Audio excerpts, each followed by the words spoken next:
Start that again. Welcome, everybody.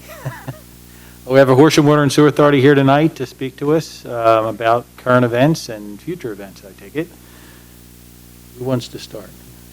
It's, as you just mentioned, this is our your annual workshop meeting with the Water and Sewer Authority, so they can update you on their projects and what's coming.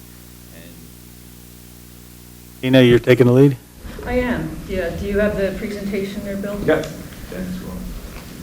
I can't believe it's been a year already. So most important update is that since I was here last time, I became a grandmother. So Congratulations. that's the most important. Congratulations.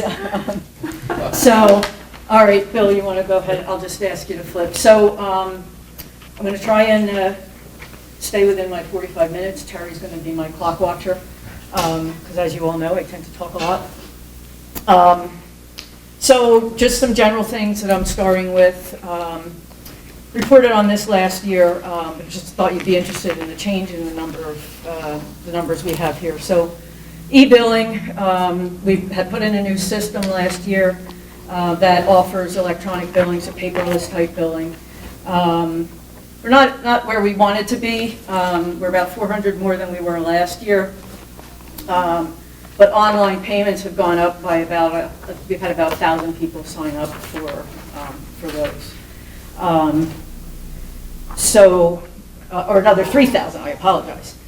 Our website, not super popular. I guess people aren't too interested in looking at a Water and Sewer Authority website. Our social media, not a whole lot of followers there, but we're still on there.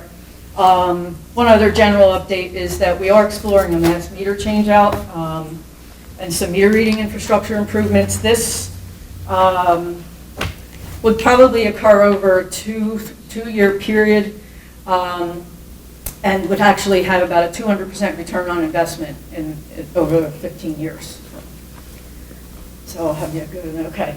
So some more stats for you. We now are at 96%. We're having contact information for everyone between a combination of phone, email, or both. So that's a whole lot better than we were at the last joint meeting. We added 1,000 accounts just to the phone and email numbers alone, so doing good there. Let's talk about sewer. So this isn't the first time you've heard of the Area A flow transfer, but I do have a good update on that. So just as backgrounds, the townships is divided into 5 wastewater districts. So we have our Area A here, B and C, everything on the eastern portion, they all flow to the Upper Moreland plant. And then our Area E is here, and then this huge area is Area D. It also comprises the base. And that everything there flows to the Park Creek Treatment Plant. I'll have you bounce to the next. Okay. So we had done long-term planning as usual, and when we did the special study to size the Park Creek plant, basically looked out at build-out of the township. And one of some of the capacity we provided in the expansion sizing is to be able to transfer about 200,000 gallons a day of existing flow that was flowing to the Upper Moreland plant and transfer that over to the Park Creek plant. And that was intended to free up some capacity for redevelopment, like in the remaining areas that continue to flow to Upper Moreland. The big one being the Business Parks Master Plan. So, Bill, can you just bounce back to the last slide just real quick? So the area C in green is the area that was transferred. So it's a big hunk of our Area A. Includes the Hankin track, so they will be served via the Park Creek plant. We also, right around here, have our Eastern Road Pump Station. That has not yet been bypassed, but will be as part of the Hankin development. So if you could bounce to the next one again, Bill. So after 10 years in the making, the flows were transferred in March of 2021. Project, believe it or not, is still not finished, primarily because the county line road, there's conflict with Warminster work on County Line and our work on the other side, basically there would be nowhere to direct traffic while we did our restoration. So we're still kind of planning how we're going to, to coordinate that work getting done. So prior to the transfer, it flows from Area A have been averaging about 800,000 gallons per day, and since the transfer, that's gone down by about 275,000. That obviously resulted in a corresponding increase to flows to our Park Creek plant. Our Park Creek plant consists of 3, we call them trains. The first train handles about a little over 1 million, and then we have 2 trains, 562,000 gallons each. So the transfer actually necessitated us putting train 2 into service to accommodate the transferred flows. And then just with respect to our capacity in the Upper Moreland plant, we are going to be conducting an internal audit of site-specific capacity, focusing particularly in Area C, where we have a lot of office buildings that have vacated and are using less than they had been in the past. And we want to make sure that we are reserving enough capacity in the Upper Moreland plant. In the meantime, we are negotiating a new agreement with Upper Moreland. We have been negotiating for a few years. Ball is in their court at this point, and the agreement that we have now with them is 30 years old. And we're not necessarily pushing for a new agreement, but we know it is outdated and worth doing the update. So our sewer televising. We wrapped up our 3-year contract in 2020, and the purpose of the televising is to just kind of assess the condition of the sewer system. During that assessment, they can do some repairs, like repair some leaking joints by grouting them, do some manhole repairs, but it also helps us to identify areas where we want to focus for relining pipes in the future.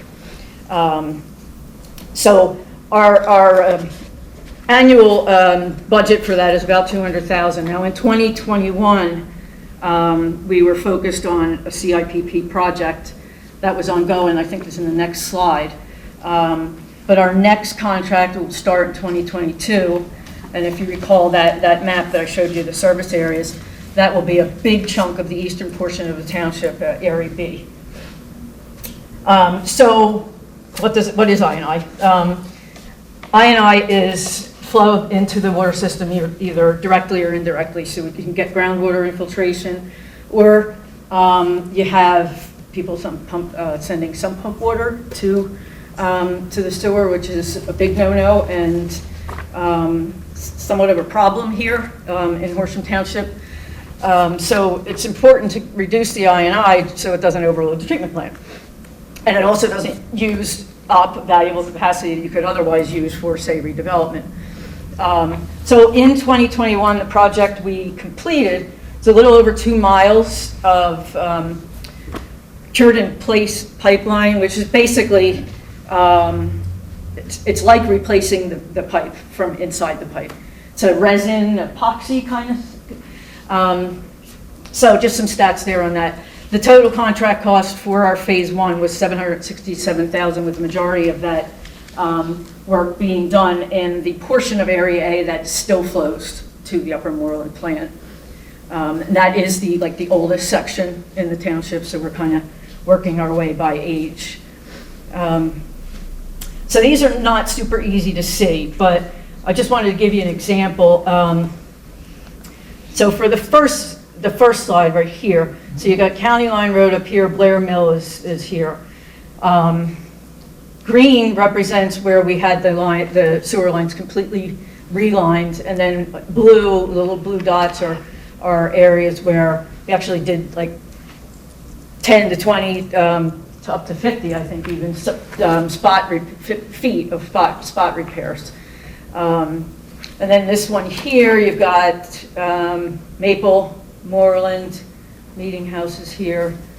So our focus there was like Butternut, Holly. We did a little on Lesher here. Big section on Moreland. So some good progress there, and that we expect to continue that program going forward. Now, on the sewer system, so unlike some of our profit-making counterparts, we don't actively extend mains. The approach we use is basically a majority rule type of approach. So if somebody comes to us and says, I need sewer, we'll do a survey, we'll determine a project area, we'll do a survey of those property owners that would be affected, and do majority rules. So, so in 2019, we did complete a very short extension that serves two commercial properties. We took advantage of the fact that we were doing a Navy water main extension there, and got the sewer in at the same time. In 2020, we completed a 1,000-foot sewer extension, low-pressure sewer, that serves 6 homes. 2021, we've had a little bit more activity. We conducted a survey of the 500 block of Moreland Road, so that's between Maple and Easton. There are 12 properties there. And the area has been surveyed multiple times in the past. This most recent survey was an even tie, six in favor, 6 opposed. So based on that, the board determined not to move forward with the project. We did have a property owner who fortunately was the property the closest to the end of the existing sewer.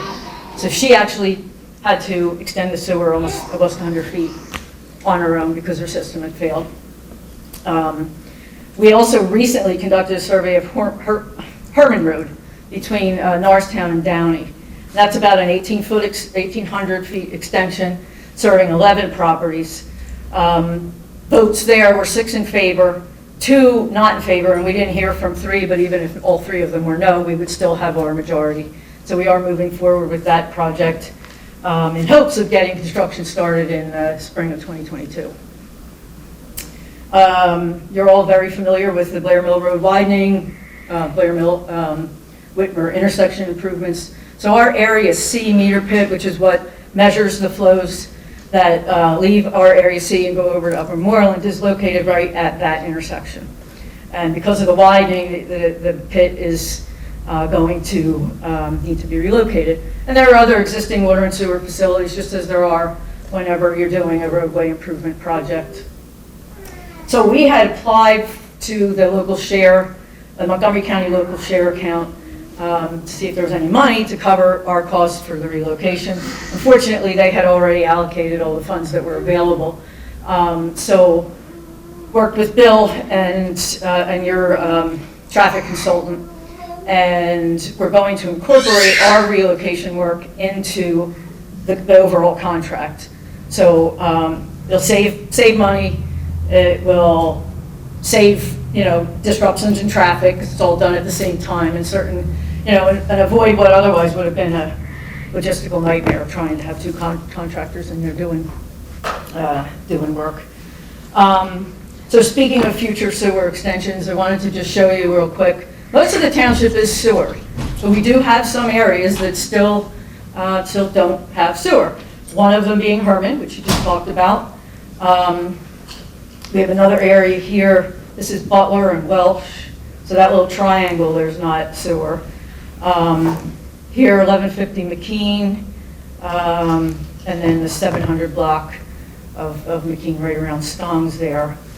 And then there's a section here on Lower State Road between Horsham Chase and Chestnut Creek. And of course, Moreland isn't shown on here because this is just our western portion of the township. But just as a matter of information, there are still areas out there. We'll continue to do what we've been doing. People come to us, we'll survey, and we'll expand the system as desired by the residents. Okay, on to water. Can we stop there for a second? Yes. Just, in case somebody has questions just about sewer. I do have a couple. Sure. So what is the criteria that you use when deciding to either do spot repairs or complete relining of the sewer? Tara, would you Yeah, I can take answer that for me? So sometimes the televising will show just a crack in the pipe midway. It obviously costs more to get the reline a full manhole-to-manhole run, we call it. So if any kind of crack or defect is noted that's usually up to about 20 to 30 feet long, we can do what's kind of like a patch instead of spending the money to line the full length. So it really depends on what defects in the full length between manholes are observed on the televising, whether we do a spot repair or a full line. And that cost is bore by the township? Yes. Yes. Well, our ratepayers. Okay, okay. Yep. And then you mentioned that there was a real problem here in Horsham with people having their sump pumps drain into the sewer system. Yeah, so we've done a little bit of flow monitoring in various areas and have found that there are unexplained spikes in waste flow during the storm. Now, that's typical. You're going to see that as a result of infiltration. And one area in particular where it's kind of most apparent is because it's a newer sewer system area, is in our Area D. Area E, Little Chamonix close to Area E. So our pump station area in Area E, which is at County Line Road and Chestnut Lane, taking in a lot more water than there are EDUs generating flow in that area. So some pumps is what we suspect is causing that overload. Shouldn't say it's an overload, but it's causing the flow in the pump station to be more than what we had anticipated. And that you lead to that conclusion quicker in an Area E where the pipe is newer and tends to not be as leaky during a storm.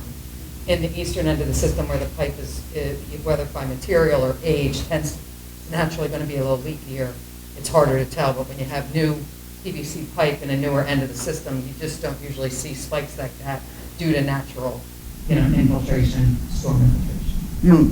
What is the strategy to remediate Well, that? we haven't developed one yet because anything that we do would have to be in cooperation with the township. So we're just not quite there yet in gathering enough data to kind of approach staff and come up with a plan. Then my last question is, with the sewer expansion projects, is there any impact to the residents and other than construction, if you could speak to the time?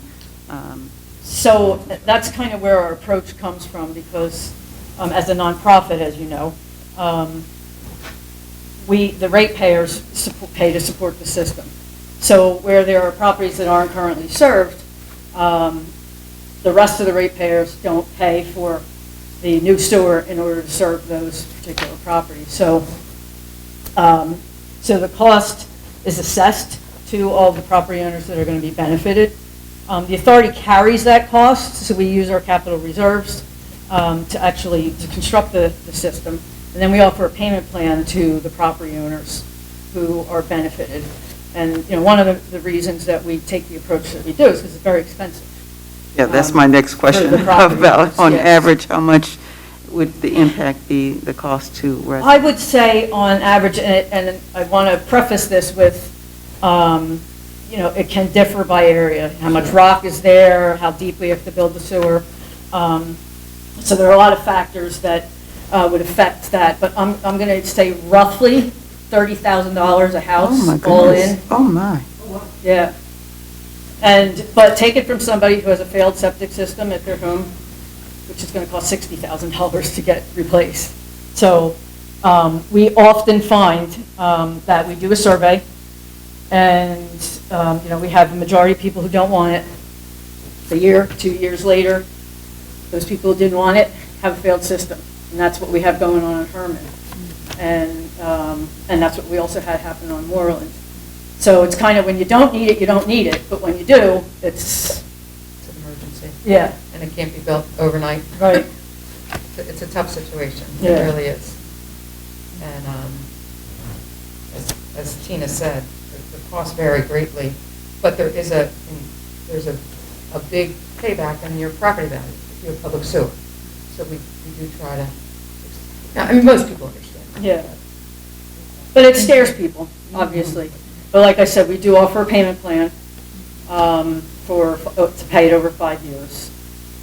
And most people do take advantage of that. So we do as much as we can to kind of ease that burden. Two quick questions, Sure. real quick. The inflow reduction, do you have an idea of percentage of reduction that you aim for, or do you know what you get out of it? Most of the work that we just did is in Area A, and because it was going on concurrently with the Area A flow transfer, I'm not really able to say, okay, well, how much of the reduction in flow is because we transferred flows, and how much of the reduction is a result of the CIPP work. I should know more over the next year. I was just curious, it's not that important. I was just curious if you had an objective or, Yeah, We transferred more flow than was originally called for Yeah. already, base flow, and that included flow Yeah. that isn't even there yet. So we know that you a work. fair amount. yeah. And the other thing, just real quick, is on the County Line Road reconstruction. Did you plan on coordinating with Warminster somehow We so were it's not actually- yeah. done in, We're actually just talking about that. One of the things that we're looking into, haven't approached Warminster yet, but wanted to try and see if we can coordinate, either have them do it, do our part. That was the approach that we're thinking. They're an authority, they bid their project, so, we can work with them. Might be Warminster cheaper. has always been great. Right. I don't might know. save some money if you do it Yes. together? Yeah. Okay. Anybody else have any questions? Tina, the negotiations with Upper Moreland, what are some of the issues involved with that? So, one of the issues is that basically Upper Moreland wants us to have to buy more capacity. And the reason for that is because it's in their interest, the higher percentage of capacity that we own in that plant, the bigger the percentage of their capital costs, and the bigger percentage of their treatment costs that we have to pay. So they weren't crazy about the fact that we moved 200,000 gallons a day out of the service area in Area A. So it's going to mean reduced revenue for them from us. Other than that, the agreement is just very, very outdated. There are some terms of the agreement that they simply don't comply with. And we've had some back and forth about that. It is an outdated term. There's a provision in there. The way we determine capacity utilization is on a 365-day rolling average basis. So they look at our consumption on a 365-day basis, and that's how they determine whether we're within our allocation or over our allocation. That is kind of an antiquated approach, and so one of the things that we are pushing for is to have that revised, so you're actually just looking at the same way as DEP does. You're looking at average daily flow on an annual basis, as opposed to this 365-day rolling average. So those are the main things. Tara, is there anything else that you can think of that? Yeah, I mean, there's always a lot of little terms and conditions that were negotiated in probably the 70s, 80s that just are interpreted differently by different parties, depending on who benefits. That, they provide some sticking points in negotiations, but I think we'll get there. We're closer than we were. Yeah. We've been at it for, like as Tina said, a few years, and I think we're closer than we were, so. Yeah. Does that answer your question? Are there any other advantages to us if we did enter into an agreement that increased the capacity? Because since you made that transfer, do we really need it? So, good question. So we did move, I think our average went down by 275,000 gallons a day. But we have, particularly in the business parks district, you have, properties that are being redeveloped. Some of them have expanded capacity needs over what they currently have. So we want to free up primarily capacity in that business parks district. So there'd be an advantage based on future possible Yeah, future I mean, it's needs? probably going to be a one-for-one. But as I mentioned earlier, we're going to kind of do more an internal study of particularly Area C, to take a look at what the buildings are currently using, and then take another look at the business parks master plan to see what the potential future use is, to make sure we have enough. And then if we don't have enough, make provisions to get more. All right, so let's move on to water, I guess. Yeah, okay. Do you have these questions to public? Sure, why not? All right. First of all, 30,000, and we're going to... We're going to need your name and address for the Oh, record. my email address is Mary Lou, M-A-R-Y, small L-O-U, Stitt, S-T-I-T-T. I live at 214 Harvey Avenue, Horsham. Thank you. That 30,000, if you're saying per household, is that a year? I mean, No, no, that's that's for, so you already have sewer. And No so, kidding. when we extend sewer to other areas that don't currently have it, that gets charged to the property owner, so our existing ratepayers aren't paying for it. Okay. Is this budget or workhouse taking in consideration what the school district wants to build a school, redo the school in Keith Valley, and the drainage is going to come out toward Upland Avenue down to Pennypack Creek? Is this budget or money that you're putting out taking into consideration that's what the school district wants to do? Put the drainage out on Upland Avenue, instead of going downhill to Pennypack Creek. Is that in this budget, and is that taken care of in this consolidation? So our involvement with respect to the reconstruction of Keith Valley Middle School is limited to, making sure they have adequate water service and adequate sewer service. That's what I said, drainage. It doesn't address storm sewer. Yeah, just sanitary sewer, just wastewater district. That's what they said in the meeting, it was taking care of what you're just talking about. That's what I'm asking. This proposal, this nice workshop that you have on the drainage, is that taking into consideration what the school district is proposing to do? Tina, I can interrupt here. So first of all, we don't even have any plans yet from the school district on how they're going to run things, so it's going to be hard to address that question. And the second thing is, storm sewer and sewage are two different items altogether. So what these folks are here talking about is the sewage, not stormwater. So you kind of have to wait until the school district brings us a plan that addresses stormwater that we can shift that focus. Right now, we're focused on the sewer system. Do you understand that? Oh, I understand that. Okay. I just wanted to know when roller coaster stops so somebody can listen and hear what the testers are saying. That's all. I will be honest with you. The worst mistake my brother and I made when the house was turned over to us in 1994 was hooking us with Horsham water. We had sewage before 2000, had sewage, but I had a well. I should have spent the $20,000 in 1994 and had that repaired. Now, with that said, let's move on to the water issue, and I probably have questions for you after that about the water systems that you're saying that you're providing for us. Let's move on then to the water system. Okay, So so. about 12 minutes for water, Yep. just so you know. Yes, thank you. All right, so cross-connection control, I should be able to go through this quickly. I sent a memo out to council around June, just introducing this program to you. Go through real quick. Cross-connection is when there's physical connection between two separate piping systems. Best example there would be a home that had a private well connected to public water and didn't completely disconnect the two systems. Backflow occurs when the pressure within someone's home exceeds the pressure in the water system. Best example there is, and it gives you an idea of how infrequently this could occur. It's never occurred in my 32 years.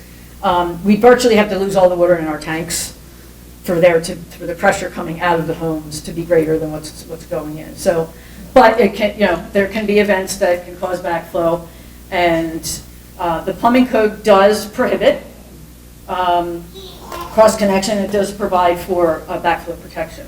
So those are required per the plumbing code. So we have our own program. We were going out and asking people to provide their testing data for the backflow devices that they have. But we wanted to make it a little bit more robust. So we contracted with a company, North American Water Specialties, I believe it is, to carry out a more robust program. And what they're going to be doing is they're going to be seeking out cross connections and being much more diligent at ensuring that property owners test their backflow devices. It might not be a super popular program, particularly with the commercial customers, because it may necessitate some upgrades on their part. But as we all know too well, you can't put a value on safe water. So in the interest of the greater good, we're moving forward with that, and that should be kicked off in early 2022. Water main infrastructure improvements. We completed phase 1. I reported on that last time. Phase 2 was just completed this year. This is our Clearbrook Village. Another nice improvement we did was the green here is, I'm a strong proponent of loops in the system. It helps water quality. So we added that loop, eliminated a dead end at the end of Linda, and then tied Clearbrook into Oak Hill. And this is our phasing plan. So everything you see that is not in like that turquoise color has been completed. The turquoise is going to be part of our next phases. We've earmarked about $1 million per year, and we have plans to attempt to do about 5,000 feet of main replacement every year. But sometimes the workload is, you can't keep up with it. So also, we do have some areas in the township, as you know, that don't have water existing. There are about 300 properties that have private wells right now. So they're sewer customers, but they're still connected to their private wells. And that may be one, because they've just chosen not to connect. There is no mandatory connection. Or because water doesn't exist. It's not in front of their home. So a lot of the main extensions that we're actually moving forward with right now are being funded by Myria, so that we can get water to the properties that have contaminated wells. So you see here, this is a 700 block, I believe, of McKean. This is the 800 block of Welsh, and this line here on Davis Grove. Those are actually being constructed as we speak. We also have area here on Lower State between Glen Acres and Highgate that doesn't have any water. There's another section there, Lower State, between Horsham Chase and Chestnut Creek. This one you can't really see very well, but same as with the sewer map. There's no water in this section of Butler and Welsh. And then we have another short section here. It's like the 200 block of McKean from Limekiln to Goldfinch. 8 slides. Okay. So as you can imagine, since the long-term plan was implemented and we lost 4 of our wells, we have come very heavily to rely on the remaining wells that we have with treatment. So we are installing permanent generators at our wells 2 and 22. That contract was just awarded. We did get grant money for that. The bids are about $206,000, and I think we're going to pay, the grant will cover about $175,000 of that. And we're moving forward with a permanent generator design in 2022 for well 19.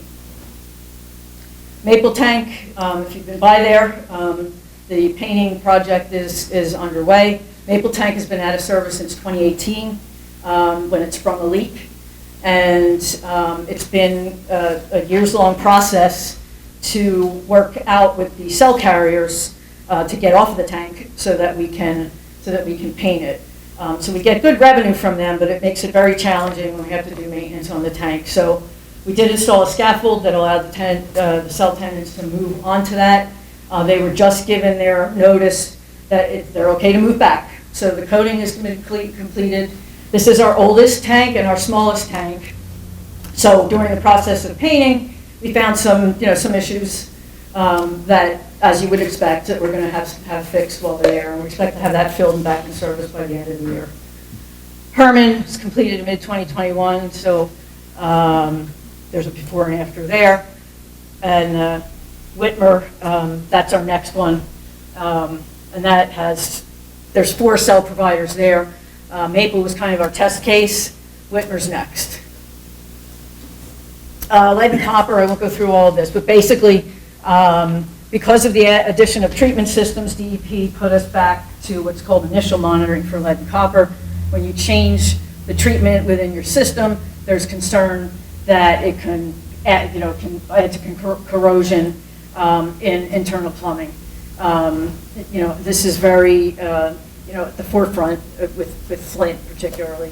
So we started out at every 3 years. We had to do 2 per year. Then DEP approved us going down to 1, and as of next year, we'll be going to every 3 years. UCMR, UCMR 5 is going to include 18 additional PFAS compounds. And I'm not talking too much about PFAS because Bill already has an update for you tonight, your usual second Wednesday update. But you will see in that update that I added another slide about some new methods for analyzing PFAS. So the 2019 National Defense Authorization Act actually is going to require that all suppliers across the country test for an additional 18 PFAS using these newer methods. So that was published for public comment in March. That comment period has since closed, and we're waiting for that final rule to be promulgated. This is the only thing I'm going to talk about on PFAS because it's an update since. The additional compounds are all picked up by the original filters that we have already. Yes, you'll see that in Bill's presentation. We did find some other PFAS compounds and non-detect for all of them in the treated water. So 1017 and 2021, we just received bids for the construction of the ion exchange treatment systems there. To show how good we are getting at estimating these things, the bids came in at $3.05 million, and we had estimated 3.1 as what the cost would be.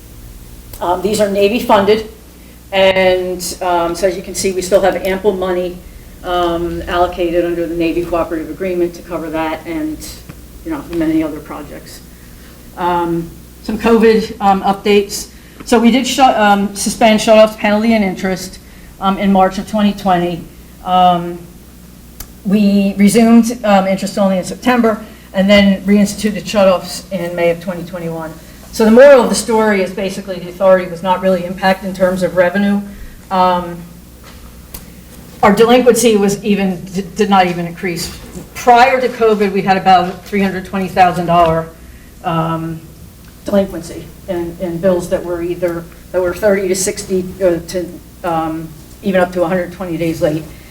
When we notified people in April of 2021 that we were going to resume shutoffs, we were at 302,000, and we're now at 229,000. So super low delinquency rate.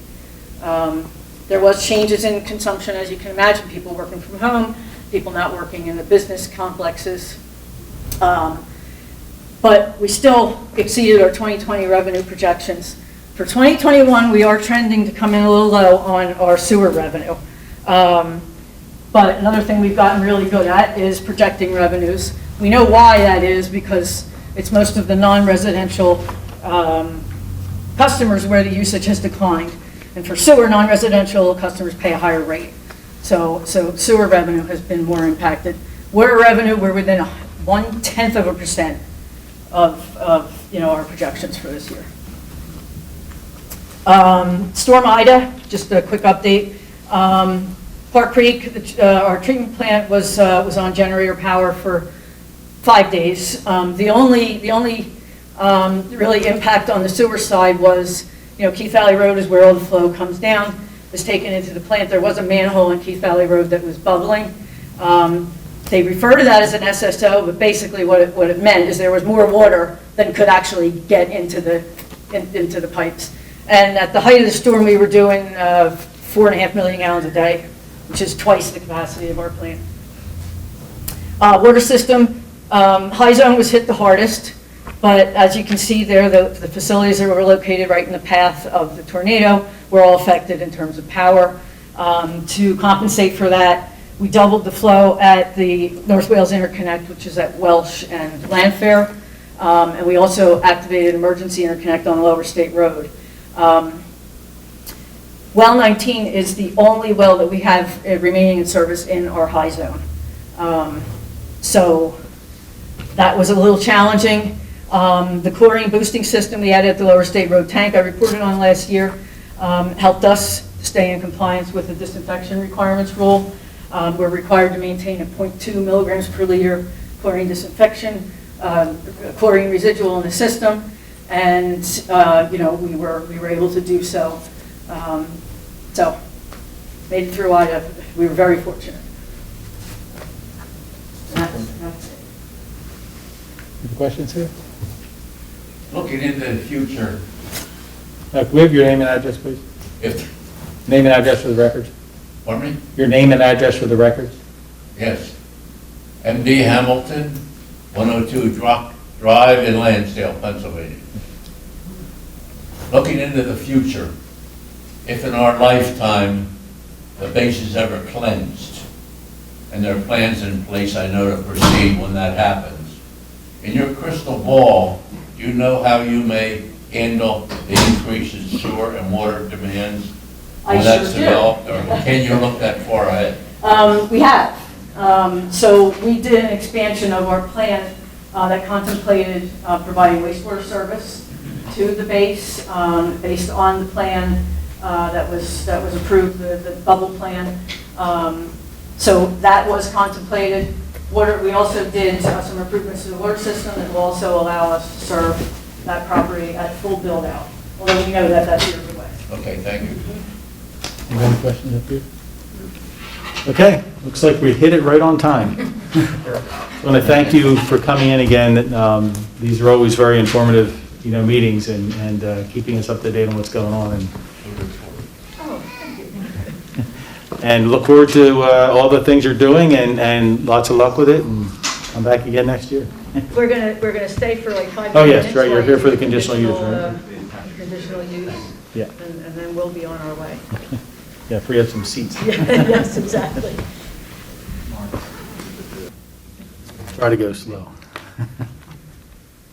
So council will now call to order a hearing on the conditional use application filed by the Horsham Water and Sewer Authority in order to construct a water line which will cross Park Creek and cross through zones 1 and 2 of the riparian corridor. Proposed water line will allow the authority to connect private wells on Davis Grove Road and Coons Lane with detectable levels of PFC to the public water system. Notice of tonight's hearing on the application was published as required by law, and it would be appropriate at this point for Mr. Goodell Walker to enter into the record those documents relating to the filing of the application and the public notice of the application. Bill. Did give us our exhibits, copies of our exhibits to our township solicitor, the stenographer, and as well as the Water and Sewer Authority. So Exhibit T1 is the conditional use application dated August 30th, 2021. Exhibit T-2 is the conditional use plan. Exhibit T-3 is the proof of legal publication in the Intelligencer newspaper. Exhibit T-4 is a letter from the township manager to the Planning Commission chairman dated September 1st, 2021. Exhibit T-5 is a letter from the township manager to property owners within 500 feet of the location, notifying them of the hearing and the Planning Commission meeting date. Exhibit T-6 is the Gilmore and Associates review letter dated September 16th, 2021. Exhibit T-7 is the Mikulski and Faber review letter dated September 21st, 2021. Exhibit T-8 is E. Van Rieker, Township Land Planner review letter dated September 29th, 2021. Exhibit T-9 is the email from the Montgomery County Planning Commission stating that they did not need to review the proposal. Exhibit T-10 is the Horsham Township Planning Commission meeting minutes of October 5th, 2021, recommending approval of the conditional use. And that is all our exhibits, township exhibits, Mr. President. Okay. So if any person present this evening would like party status in this matter, it is necessary for you to let us know that now. Party status can be granted if you live close enough to the property to be aggrieved by the use proposed. Persons with party status may cross-examine the applicant's witnesses and may present witnesses of their own. Only a party may appeal the decision of council in this matter. If you do not request party status, you will still have the opportunity to express your opinion and tell council whether you would like to see this application granted or denied. Is there anyone present who would like party status? Not seeing anyone. I'd like to take this opportunity to remind you that tonight's hearing is being transcribed by a court reporter. Therefore, it is necessary that you not speak unless recognized by counsel. If you do speak, please give your name and address prior to making any comments so that the record attributes your remarks properly. I note that Tina O'Rourke is present this evening on behalf of the Water and Sewer Authority. Tina, would you like to be sworn in and present your case? Can I take it Or for her? Terry? Can I take it for her? Yeah. I just have Tina on my sheet, sorry. Okay. My name's Terry Funk. You need to be sworn in first. Oh, I'm sorry. State and spell your full name, please. Teresa Funk, Teresa, You solemnly swear the testimony you're about to give shall be the truth, the whole truth, and nothing but the truth, so help you God? I do. Thank you. So my name's Terry Funk. I'm the engineer. I work for Gilmore and Associates, and I'm the engineer for the Water and Sewer Authority. I think the exhibits kind of speak to the project, but just a couple things I wanted to highlight on the conditions from the review letters. We did secure the DEP permit required to cross the creek. We do have that. That was a condition of the Township Engineers review. The McCluskey and Faber review spoke to tree protection, and it did say that they used aerial available online. The aerial that was available online was before the new bridge across Davis Grove Road. The area that we are occupying for the crossing, there's no trees anywhere near it. Our disturbance is 2 6-foot by 6-foot pits in grass only. So there's no brush, no trees, nothing that will be disturbed as part of it.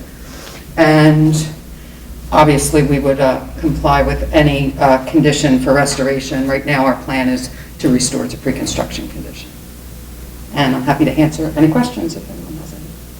I don't have any questions. Questions? Any questions? Well, that was easy. Okay, well then, without any further questions, then the hearing is now closed, and council will render a decision at our next regular scheduled meeting. Thanks again for coming. Thank you.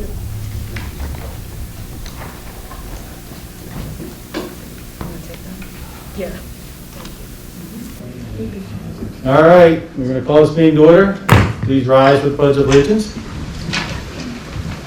I pledge allegiance to the flag of the United States of America and to the republic for which it stands, one nation, under God, indivisible, with liberty and justice for all. Well, good evening, everyone. Two things. I think this must be a new world record for attendance at a council meeting. And secondly, I didn't think Chief Daly had this many friends. Scott White is an outgoing friend. There you go. All right, Bill, I guess I'm going to toss it over to you to start things off, right? So I think everyone knows tonight we're here to recognize and express our appreciation to Bill Daly for nearly 35 years of outstanding leadership in serving the people of Horsham Township. Throughout his career, Bill demonstrated that he truly cares about Horsham Township. I think many of us in this audience know Bill, some of us personally, some of us professionally, some of us both. But we know it was more of a job to Bill. He grew up, he was born and raised in Horsham, has been in Horsham his entire life, and it was more than just a job to Bill. He truly cared about this community. It wasn't about a paycheck at the end of every 2 weeks. He truly cared, and still does care about this community. He was always focused on making progress within the department and somehow within budget. Thank you, Chief Daly. And he increased numerous significant improvements to the department during his time as chief. When I say, and I'd like to talk about his caring of his community, of our community, he was 24/7. 24/7.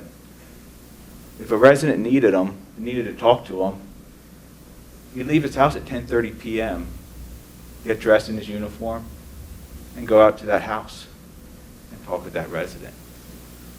If a resident wanted to have coffee with him at their house, he'd be there at 7 a.m. in uniform to meet and talk with that resident and have a cup of coffee. Most of the time, he was in uniform, and a lot of the time, he was on patrol in Horsham Township, enforcing the laws of the township and the Commonwealth as chief.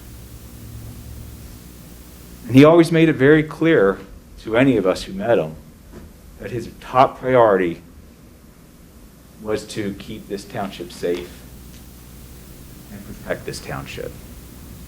Number one priority. Instead of going home, and he had every right in his job to go home during storms and manage the storm from his house with his command staff and his sergeant keeping him updated while he sat home warm and safe in his house.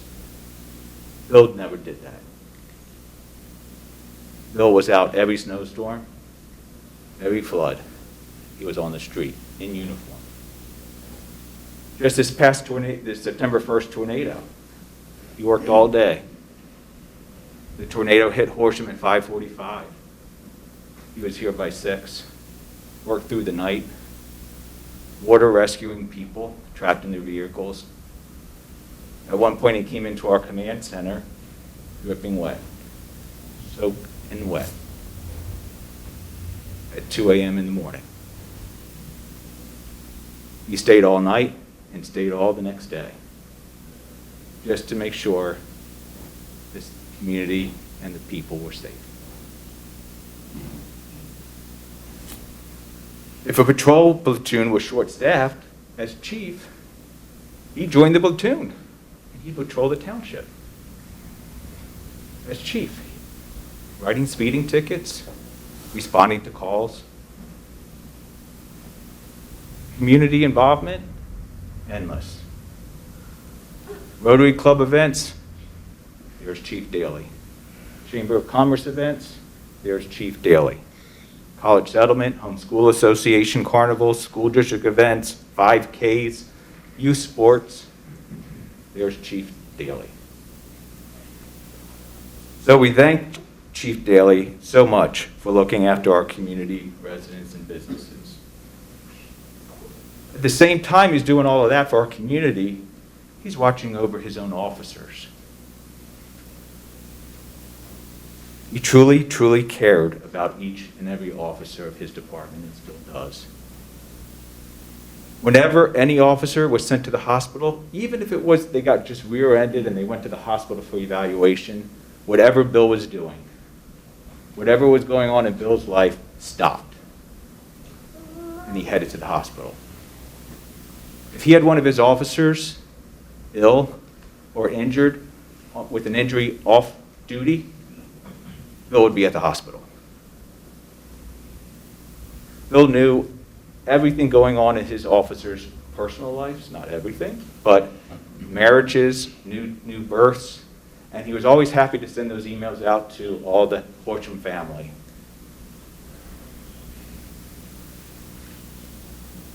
He would back up his officers on calls. As we know, at the last council meeting, he was here to give accommodations. And he was late to that meeting. Why? On his way back here for the meeting, a fight call went out. And what did Bill do? Went right to that call. Went right to that call to back up his officers for that fight before he came here. So we thank Chief Daly for taking care of his men and women of his department. And lastly, He always showed us how much he cares for his wife and son. I don't know how the man found all the time in the day to do what he does, but he always talked about you, Amy, and you, Colin. And you could always see when he talked about the shore, baseball, home renovations, school district business. You could always tell how happy he was to talk about those moments. So we thank you, Amy and Colin, for all the years you gave them to us. And we're going to give them back to you tonight. Bill, it has been a pleasure to work with you for 29 years. We've been through a lot together. I've learned a lot from you. You've been a big supporter of me professionally, but you've also been a big supporter of mine as a friend and my family. I will miss you, but I look forward to continuing our friendship. So now is your time to be more relaxed. Spend more time with Amy and Colin. Spend more time doing those things that you haven't been able to do. The 24/7 on-call is now over for you. You did lead an honorable career in our police department and as chief of police. Your character and integrity have been the public face of our community for 35 years. Thank you for a job well done, Chief Daly.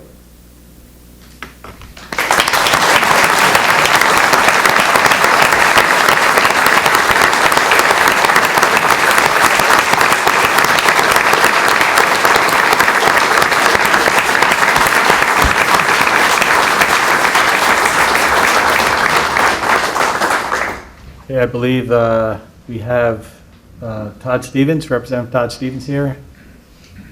I'd like to say a few words.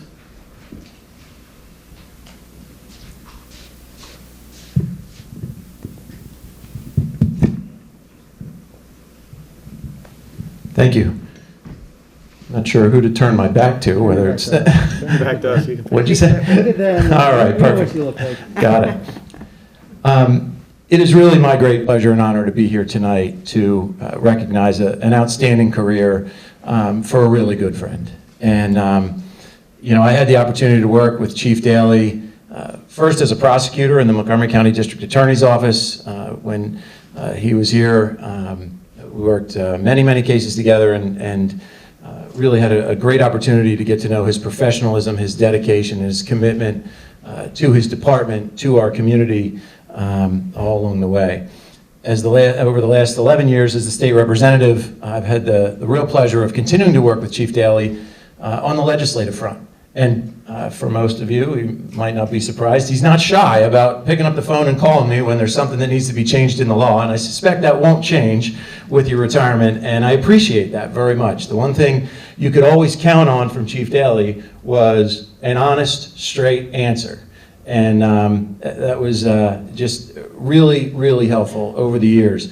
In his leadership roles, you know, he's been recognized not just in our community as an outstanding leader, but as a leader amongst the Pennsylvania Chiefs of Police, as a leader amongst the Montgomery County Chiefs of Police. And, you know, I had asked him to testify. He testified at a hearing just about a month ago for me on some important children and youth issues that were going on in our county to try to help better protect our children. So he's been such a leader and such an example and really has embodied that motto of protect and serve. And we are all so fortunate to have had his service over the last several years, both personally and professionally. To Amy and Colin, thank you for sharing him with us. You know, I know all those hours and having heard Mr. Walker's commentary about the number of hours that the chief has been away from you, we appreciate the sacrifices that you made through that period of time, and hopefully you'll be able to catch up on all that time now here moving forward. I did take the liberty of requesting a citation from the House of Representatives to commemorate this occasion.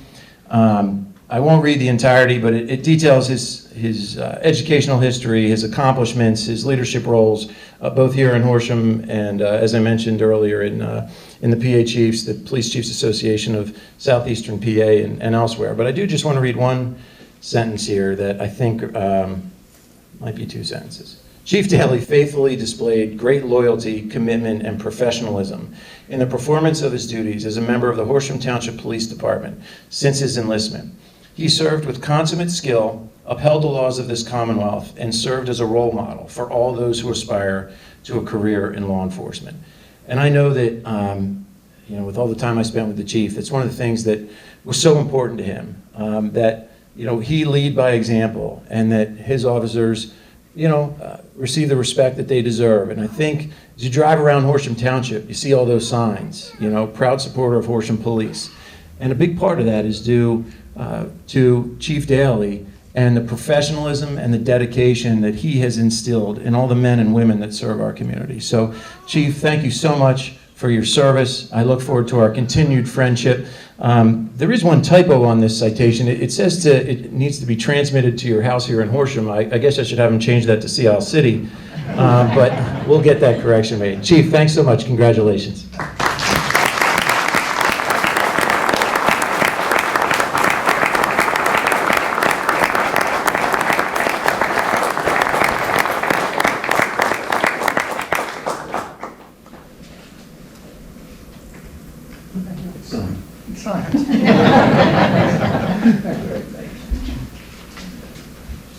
Sorry. Thank you. So much for that.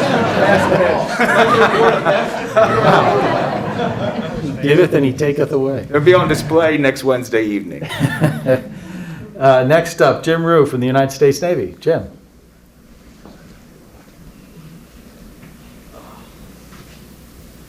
Thank you.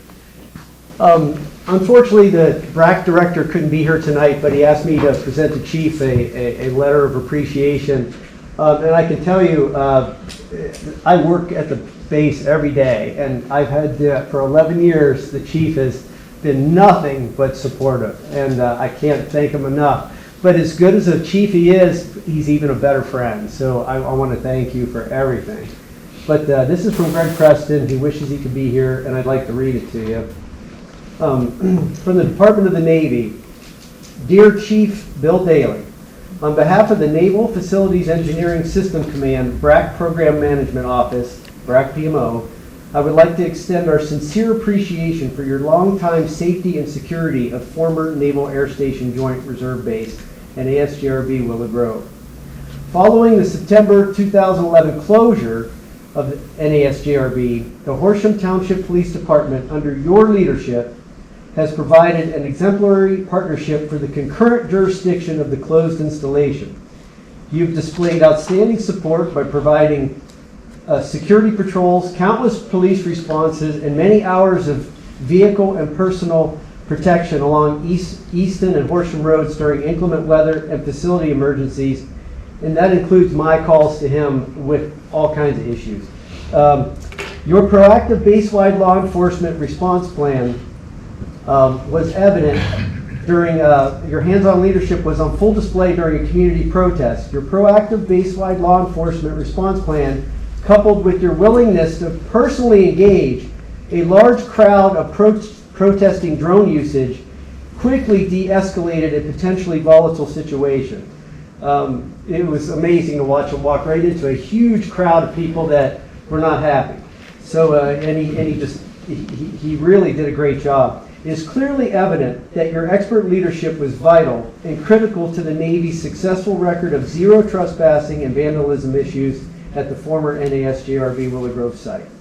On behalf of the BRAC PMO organization, upon the occasion of your retirement, I want to extend our sincere thanks and appreciation to you and the entire Horsham Police Department.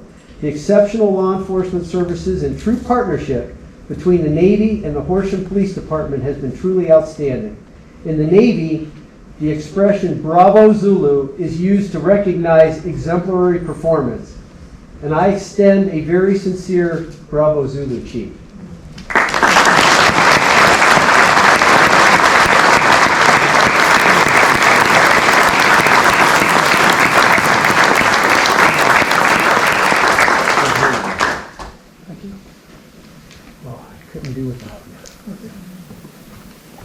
turn it over to Bill. I know I won't get them back next Wednesday, so. All right. Tom Johnson, I understand you have something you want to... Try to make this move.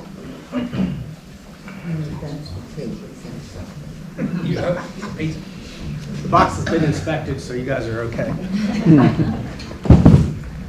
So hi, my name's Tom Johnson, former council member. I came into council the same time that the chief became the chief of Horsham Township, and I got to know him really well. Great person, great friend, great family member. I thought I wanted to do something, some of you know I'm into metalwork and stuff like that, so I thought I'd make the chief. Could you come up here? A little something. Because I know he gets this badge that says retired, but I thought you ought to have a big one in case he really wants to prove to people what he was.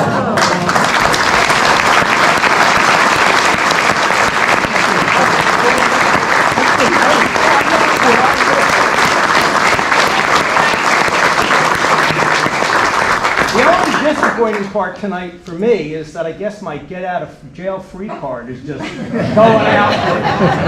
It's going to be hard to fit in the wallet. I put it in the backseat of your car so you can just say, hey, look, officer.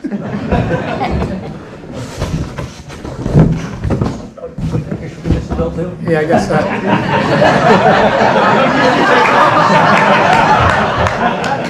I'll get it to you, Amy, don't worry. Appreciate it, really do, thanks. Thank you, Tom. All right. Is there anyone else in the audience that would like to step up and say a few words? Yes, sir.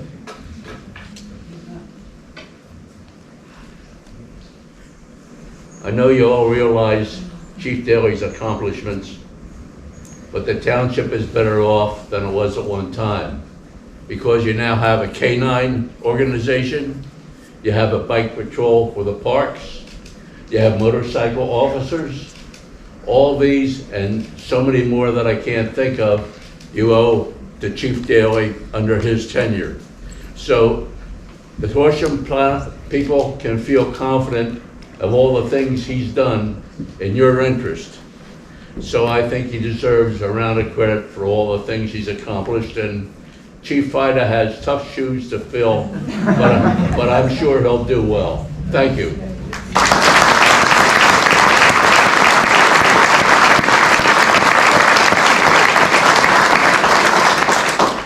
Anybody else? Okay. I'd like to say something. All right, come on up. I'm from the past, I'm a retired detective. Bill, it's been a long time since we first met, and I think you've done very well. Your parents would be very proud of us. Thank you.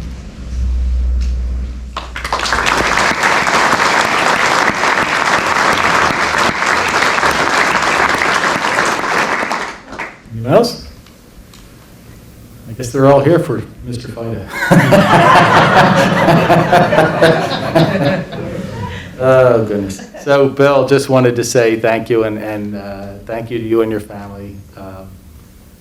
Not only for your service, but your friendship. Obviously, we've known each other quite a long time now, and you've always served the community well, and you've been a great friend. This gentleman just stole my thunder. I was going to mention all the things that you did accomplish, with the bikes and the motorcycles and the patrols, but we didn't quite get to the horses. Wouldn't sell you on that one, but there's still stuff left to be out there, and I'm sure Mr. Fida will take care of that for us. But no, again, I just want to personally just say thank you for what you've done for this township. You've pulled us through some hard times lately with dealing with some issues, and it was no small task. And we are extremely grateful for your leadership and how you handled things, and kept everyone happy and secure throughout those times. And again, just I couldn't say thank you enough for all you've done, and congratulations on your retirement. I hate to see you go, but I'm sure we'll be seeing you around town, if not down the shore.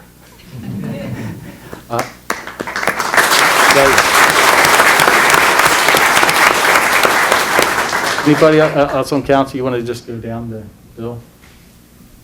Bill, I'd like to say thank you for your friendship. We've known each other for 20-plus years, and during that time, you've been a good friend, a great supporter, and a tremendous asset to Horsham Township. I have to say, when Chief Ruxton announced that he was going to retire, I had some concerns because there were some pretty big shoes to fill. And within no time, not only did you fill those shoes, but you brought a whole lot more to the table. So I'd like to say thank you again and wish you well in your retirement.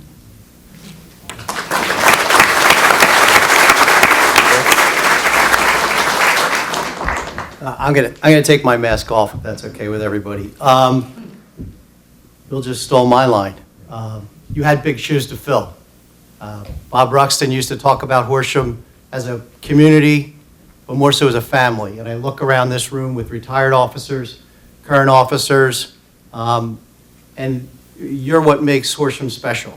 You know, you bring out that sense of community, not just driving around town as a police officer, but with all the various events, the National Nights Out, the 5Ks, little known secret maybe it is a secret.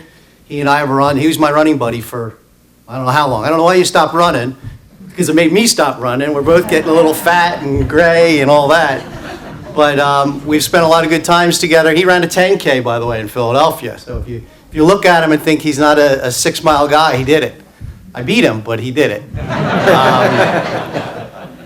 But, you know, Horsham has a special place here, and part of that is because of Bill. And it's funny, I said, "Oh, what are you going to do? What are you going to do with all this free time?" And he's like, "I don't know. I'm going to paint some dugouts." I said, "Paint some dugouts? Wow."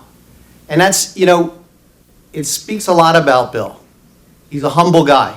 You know, he took a big job and did a great job with it, but he kept his humility, and that's what makes him special. And, you know, we're going to miss you in uniform, but we're not going to miss you because we're going to stay close. Thanks.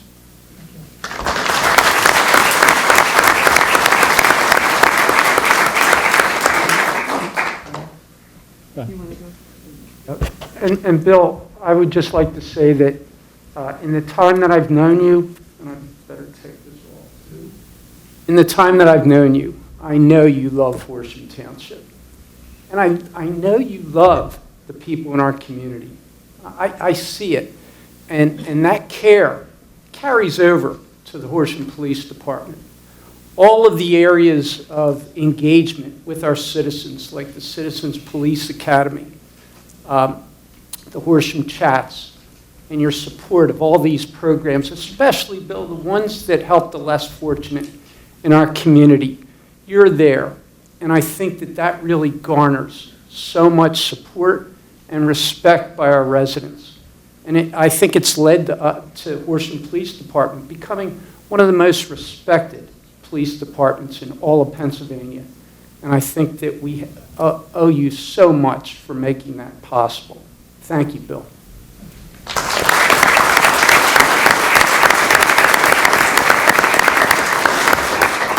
So, Bill, one of the fondest memories I have is about 2 years ago when I reached out to you with a number of questions about how our police force worked. And without hesitancy, you were open and willing to meet with me. I appreciated your candor, your transparency. I walked out of your office feeling like, what an amazing man, and very proud to call you Chief. And as I think about the word Chief, there's a couple of adjectives that come to mind, and I think that they adequately capture your character. Chief: compassion, honor, integrity, excellence, and fidelity of leadership. I thank you for everything that you've done for Horsham, and indeed you have left big shoes to fill. Thank you for your service, and I wish you all of God's blessing moving forward.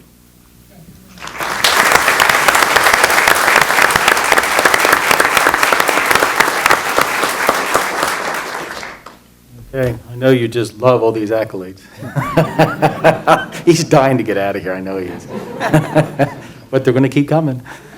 I want to see him cry. So we have just a few more citations that Bill, you're going to mention.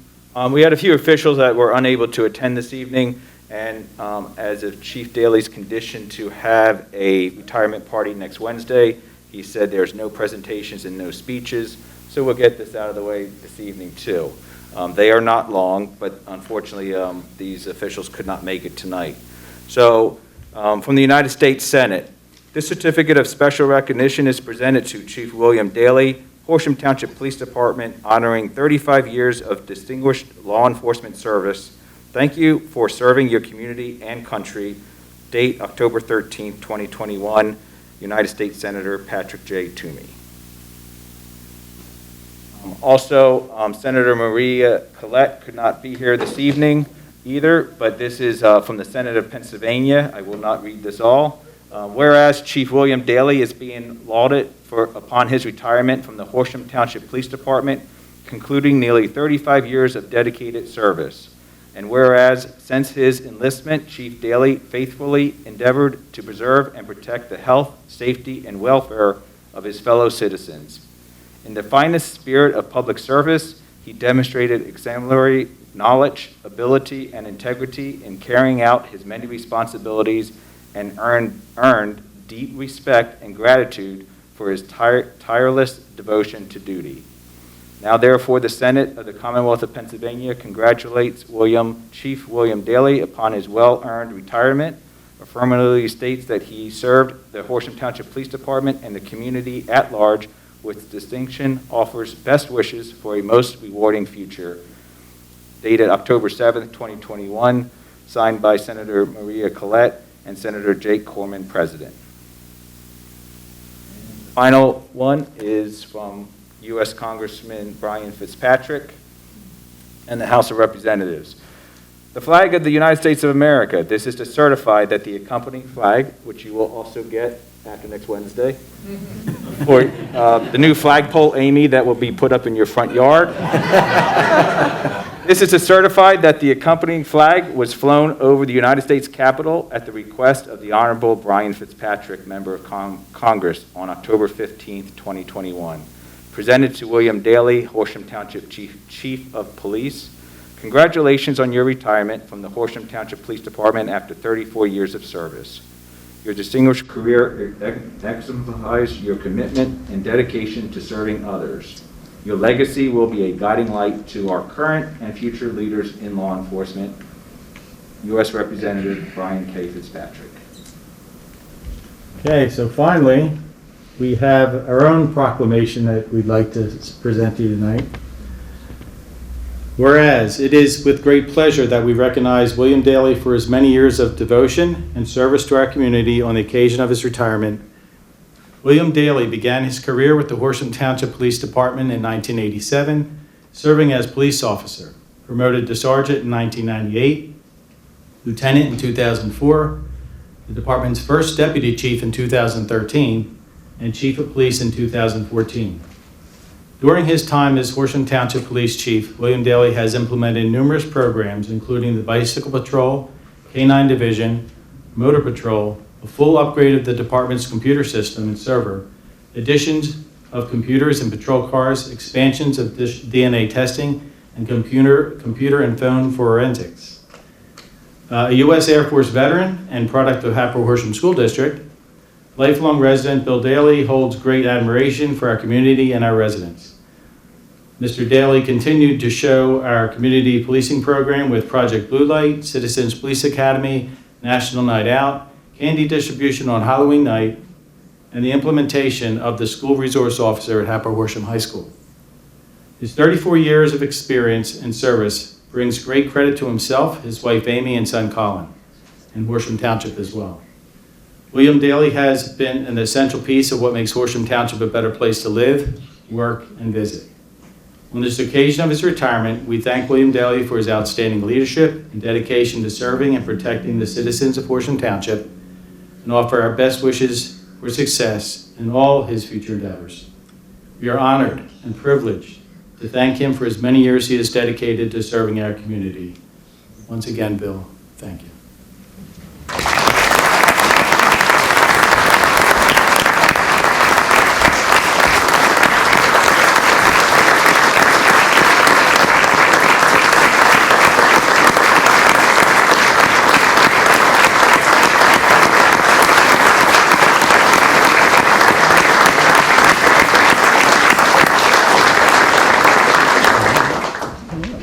All right, Bill, now it's your turn. You get to speak for as long as you wish.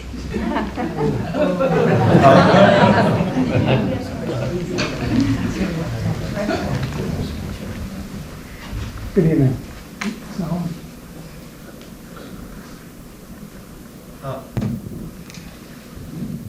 Good evening. Thank you for being here. I know you're really here for Scott and Adam, but I'll still say thank you for being here. I want to start out first, something Mr. Walker said, and he made it sound like I do things that other people don't do, but the men and women of the Horsham Police Department do everything that he says that I do on a regular basis. So I want to start out by thanking my wife and my son and my family, because of many nights I wasn't home during storms, during dangerous times, and I went out and I left you alone to fend for yourselves, assuming Colin could help. It's kind of rough, but to my family that's here tonight, I wanted to thank you very much for all your support.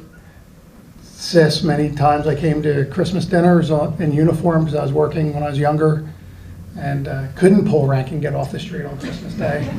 So I appreciate everything my family's done for me over the years. I love you all very much. We love you.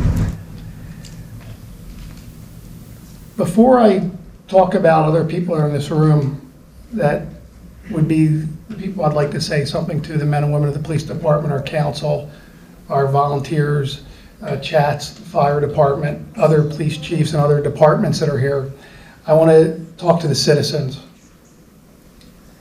Horsham's a great community, and Horsham's a great community because of the citizens of Horsham Township. You guys are awesome. You've supported us, the school district, the fire department. You've supported so many other community sports, our community houses of worship. Just an incredible, incredible community that we have here. It really has been my honor to be a member of this police department, and I want to thank the citizens for your support. We're here for you. We're here because of you, but we couldn't exist without you. We couldn't exist without your support, and I want to thank you for that. Men and women of the Horsham Police Department, I'm going to try to not let my voice crack when I say this, and that's retirees and the present officers. You are the best. This community is very lucky to have all of you, and for those who are here that are retired, they're lucky for your service to the community. The men and women in this police department are by far the best. Sorry, guys, but I have never been more proud to be a police officer. I've had so many people say to me, this is a bad time to be in law enforcement. This is a great time. Been a great time every year for 35 years. It hasn't had a bad year yet, because that's what we do in law enforcement. These men and women, they run when there's trouble. They run toward it. They come out and they leave their families. Mr. Walker made it sound nice about me, but they leave their families and they come out and they work a night shift. While their spouses are home, their kids are home, maybe their mothers or fathers, sisters, brothers. And they come out here on the streets of Horsham and they serve this community and make sure the community's safe, and they do everything they can. And they do put others before themselves. Service before self.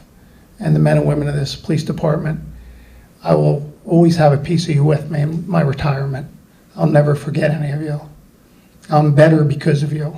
You've all taught me.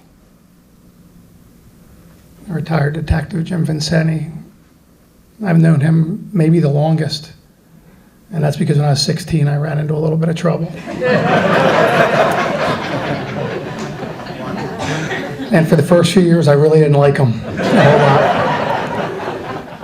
I come home from baseball practice and I'd have to put up with anyone who's old, like some people in this room that knows Dick Ledger, and he would be riding me at baseball practice, and I'd come home at 5:30, and there'd either be a police motorcycle or a police car in the drive, and my mom would say, "Oh, Officer Vincenti doesn't live in Horsham, he's gonna have dinner with us." I'm like, great. But then you came to my high school graduation party, came to my party when I went away in the military, So I can't individually thank everyone, but I can tell everyone that the reason I became a Horsham police officer, probably because of Jim. Thank you.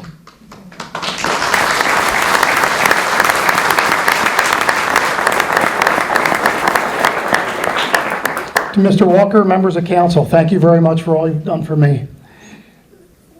There's fellow police chiefs here. We have the Montgomery County Police Chiefs Association. And I go to these meetings and I hear good stories and I hear horror stories throughout the county. And I can tell you, Horsham it's almost like fantasy land. It's Camelot. It is incredible. The support I get from council and the men and women of this department get from council is unwavering. And it makes us to be able to do our job the right way, the proper way, with the right tools, the right training, because of the support we get from you. And I thank Mr. Walker and all of council for that. Thank you very much. No police department, no individual can stand alone. You need partnerships. Community engagement is extremely important. The fire department. I can't say enough good things about our Horsham Fire Department and Ambulance Corps. We've had a great partnership over the year. I'm sure I get on your nerves once in a while. Lee, once in a while I get on mine. But we always work through it. And again, I can't thank you enough. Our Horsham Chats. We have a volunteer corps here like nowhere else that come out and they do more work.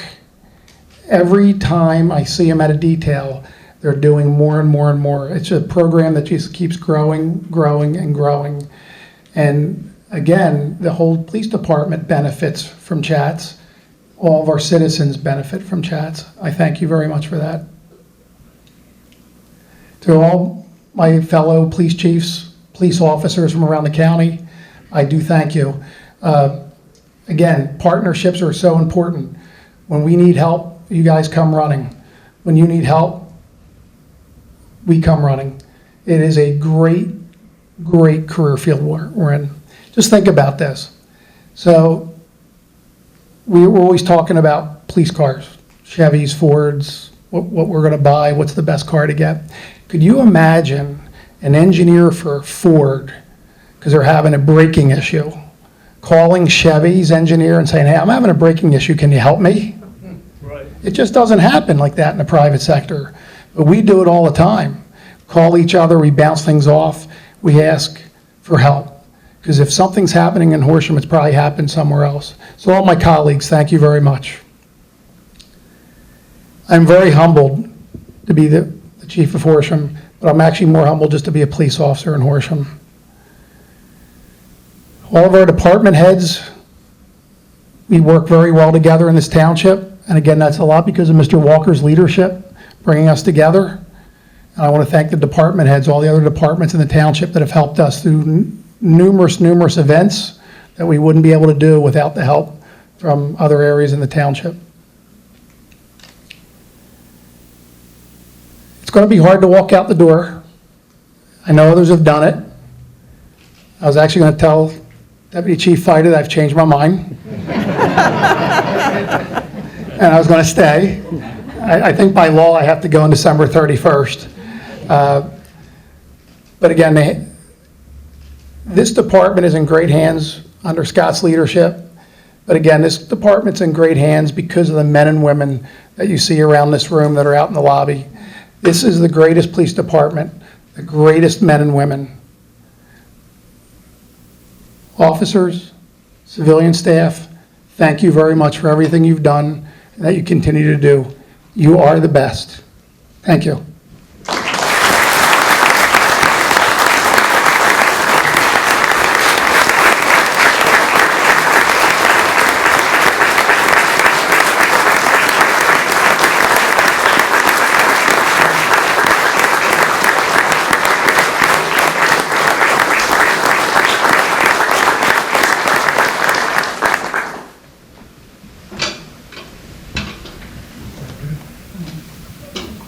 But you're glad that's over. So the next item is swearing in our new police chief. Scott Vida. Scott, come on up. So everyone knows what we're going to have planned here is we're going to swear in our next chief, we're going to swear in our new lieutenant, and we're going to take a break. There's lots of pictures the township wants to get. There's lots of pictures that the family members want to get. So after we swear in the lieutenant, we'll be taking a break for picture taking, and then we'll continue the meeting after that. Many of us know Deputy Chief Scott Vida, but just a short little background of him before we swear him in. This is going to be very short because maybe in 20 years it'll be the same thing that we're going through tonight. And it'll be much longer saying goodbye to you. You keep saying 20 years. So saying hello is really short. Get to work. So Scott, Deputy Chief Vida has been with the township for 20 years. He was hired in March of 2001. He was promoted to sergeant in 2013, and then to lieutenant in 2018, and then deputy chief in 2020. Scott holds a bachelor's degree from DeSales University and a master's degree from St. Joseph's University, and he's also a graduate of the Northwestern University School of Police Staff and Command. Scott's lived in town for about 15 years and is happily married to his wife Erin and 3 children. So I will come around and we'll do the swearing in. Scott, do you have someone? My helpers?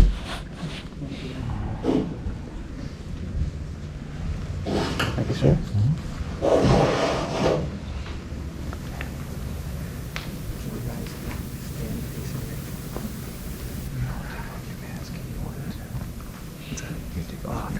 If you want, all of you can if you want to.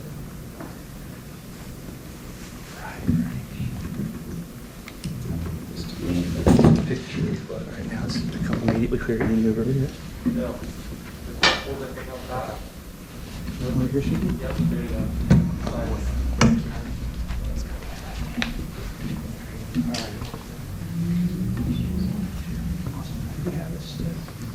Okay. You guys ready? I think so. We don't have the 100-pound Bible anymore? Thank you. Okay. I, Scott J. Vida, I, Scott J. Vida, do solemnly swear do solemnly swear that I will support, that I will support, obey, obey, and defend the Constitution and defend the Constitution of the United States of the United States and the Constitution of the Commonwealth, and the Constitution of the Commonwealth, that I will enforce the laws that I will enforce the laws of this Commonwealth of this Commonwealth and of Horsham Township, and of Horsham Township, that I take this obligation freely that I take this obligation freely without any mental reservation without any mental reservation or purpose of evasion, or purpose of evasion, and that I will discharge and that I will discharge the duties of Chief of Police the duties of Chief of Police with fidelity. with fidelity.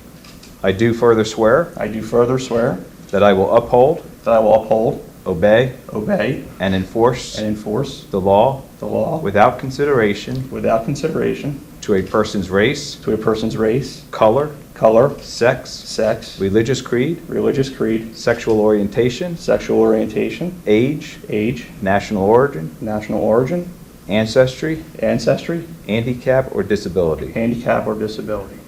Congratulations.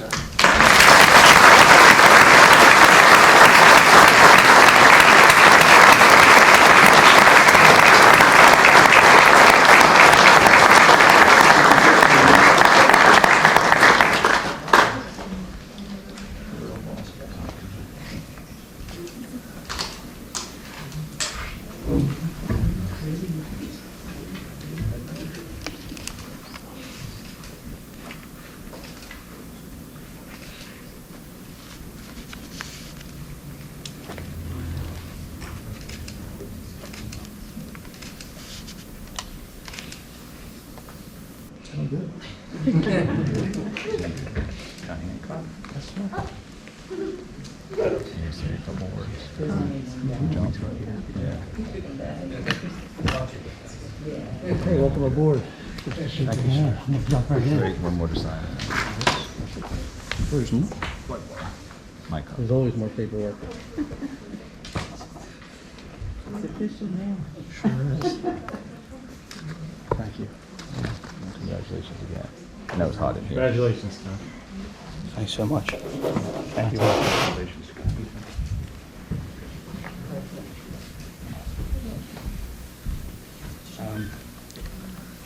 So I was told I had the opportunity to say a few words. Start again. As usually, Chief Daly's a tough act to follow with his comments, so I'll do my best, boss. I'll keep it short and sweet, and I apologize for the repetitiveness, but I first want to thank Mr. Walker and the members of council. As the chief had mentioned, and I know I'm repeating him, and we say it a lot, and it bears repeating every time. Your endless support for the police department is something that we need not look too far to see not happening somewhere. I've been here going on 21 years. Some of the faces have been the same for most of that time. And we've been able to do the things, provide the service to our community that we do, and train our officers and be what I believe, as the chief said, the most progressive agency in the area. And it's because of your support for us. It truly is. So I appreciate that. On a personal level, I want to thank you all for your confidence in me. And I think I've told each and every one of you at some point personally, but I'll reiterate it here on the record. I will do my absolute best every day to make sure that you never regret that decision. Again, real quickly, I want to thank a few people. They say, I think it was Captain Clark that once said at his retirement, be careful who you thank because you might miss somebody here, but I'm going to roll the dice. I want to first and foremost thank my family. My mom and dad, my grandmother who raised me, I think, to do things right. They're a huge example of, I think, the character that I believe that I have. I want to thank my wife and my kids. As you heard a little while ago, there's oftentimes 6 o'clock, you're at the dinner table, the phone rings, and suddenly I'm vacating the dinner table, and sometimes without even an explanation why, and I've never heard my wife complain. So thank you. I love you guys. I want to thank all of our partners in emergency service, again, the fire department, chats, everybody around us. You know, Chief Daly had mentioned them, and the list is probably longer.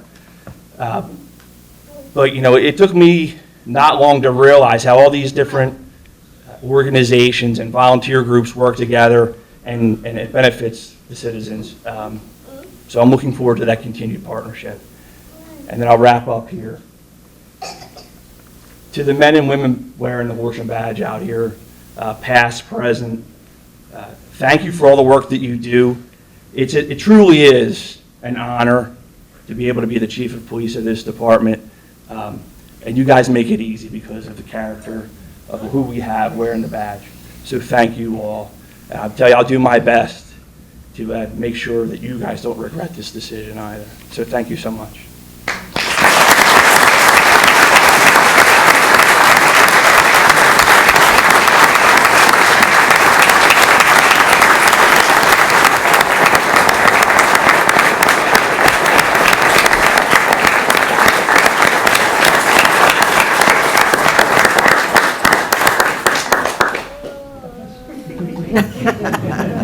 And a round of applause for the 3-year-old who has a nap today and has held it together the entire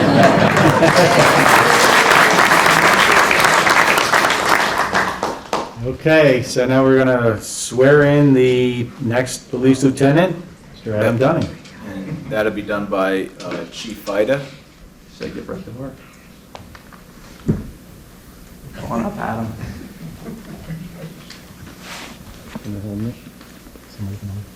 Yeah, if I could just give you a little bit of a background about Adam.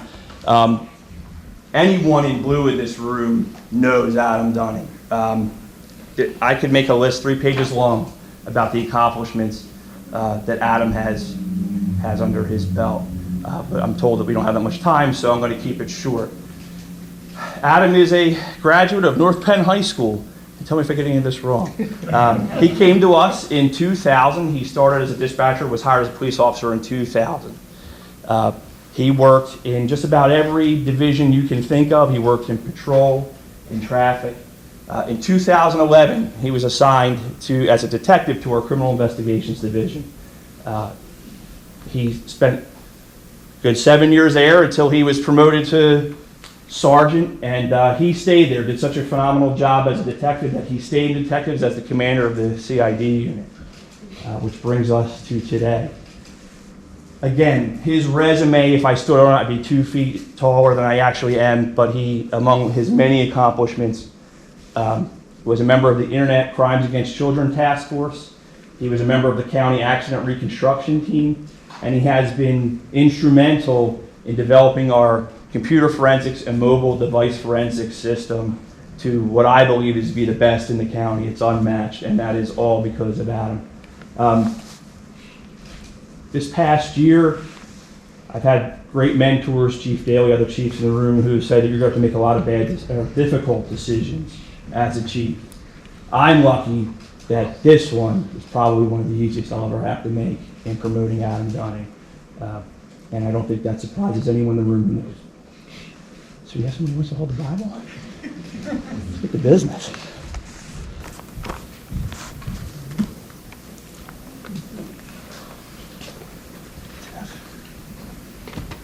What a cheat sheet, but I like that. To sign after you're done. My bad.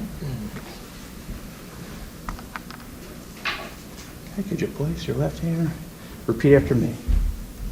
I, Adam M. Dunning, I, Adam M. Dunning, do solemnly swear do solemnly swear that I will support, that I will support, obey, obey, and and defend defend the Constitution of the United the States Constitution of the United States and the Constitution of this and Commonwealth, the Constitution of this Commonwealth, that I will enforce the laws that I will enforce the laws of this of Commonwealth this Commonwealth and of Horsham Township, and of Horsham Township, that I take this obligation freely and that I take this obligation freely without any mental reservation without any mental reservation or purpose of evasion, or purpose of evasion, and that I will discharge the duties and that I will discharge the duties of lieutenant of lieutenant with fidelity. with fidelity. I do further swear I do further swear that I will uphold, I will uphold, obey, obey, and enforce the law and enforce the law without consideration without consideration to a person's race, to a person's race, color, color, sex, sex, religious creed, religious creed, sexual orientation, sexual orientation, age, age, national origin, national origin, ancestry, ancestry, handicap, handicap, or disability. or disability. Congratulations, Lieutenant.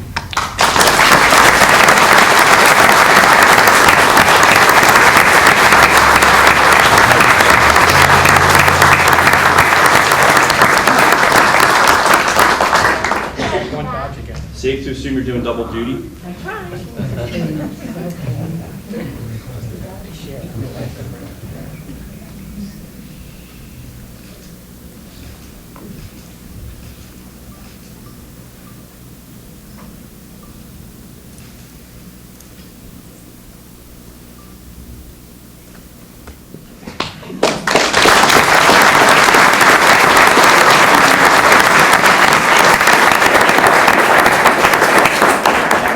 You're under signature, there's 2 copies, and I'll sign the others. All right, so what I said earlier, so we're going to, council's going to get some pictures with Chief Daly. Nope, Chief, you can't leave yet. Trying to sneak out. Chief Daly, Chief Fida, and Lieutenant Dunning. And then after that, we're going to just take a break from the meeting, and if family members want to get photos of yourselves with your family members, Thank you. against the brick, the seal, whatever you guys want to do, we're just going to take a break from the meeting and let everyone take pictures. So I will, if it's okay with the president, we'll just start pictures. Sure, sure. So Chief Daly, would you come forward? Almost out the door, but didn't get there.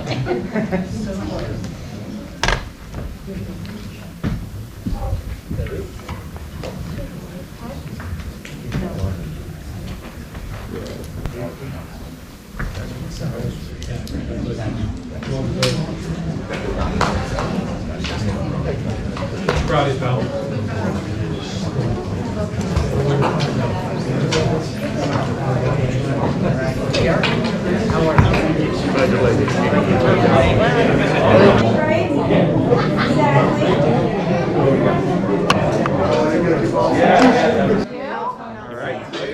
All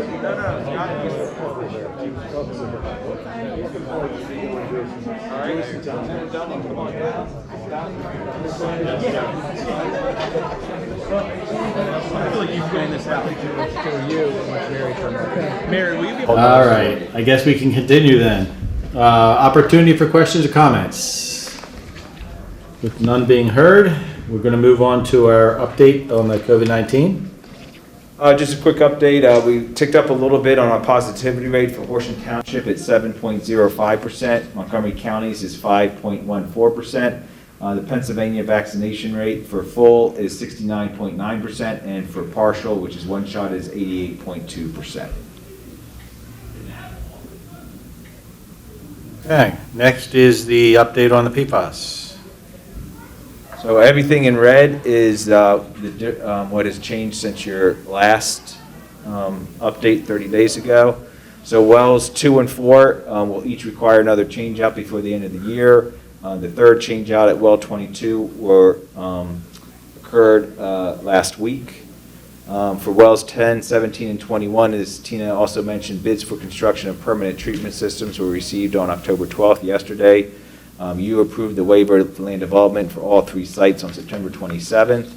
And wells 17 and 20 wanted to be fully rehabilitated as part of installation of treatment systems. And the tank sampling that was recently conducted, and they're awaiting sample results. The last sampling of our tanks was back in May of 2020, and at that time they were all non-detect. Long-term remediation action plan, well 26, they have current breakthrough at midpoint. The sewer relocation required in order to construct the bridge required redesign due to utilities that were unmarked during the survey. Sewer pipes will need to be moved into Sawyer's Way. This is the driveway for well 26, so we don't disrupt the neighborhood when we do all the change outs. And due to the bridge construction delay, we call it a bridge, it's actually a culvert, a pipe. We'll need to do another change out before the bridge is constructed, so one more time we will have to bring in the trucks through the neighborhood. And the Aqua Interconnect Treatment System, as we know, that went in service in 2020, and the ranges are from non-detect to 8 parts per trillion combined, and no breakthrough or change out to date. These are just, we just mentioned Aqua PA, so their most recent non-detect sample was August 16, 2021, and again, it was non-detect. I'm not going to go through all this tonight, but Tina mentioned this, that, and it's good news. So these methods that they're using now are testing different PFAS chemicals in our wells, and they did 2 wells in Horsham Township, wells 26 and 40.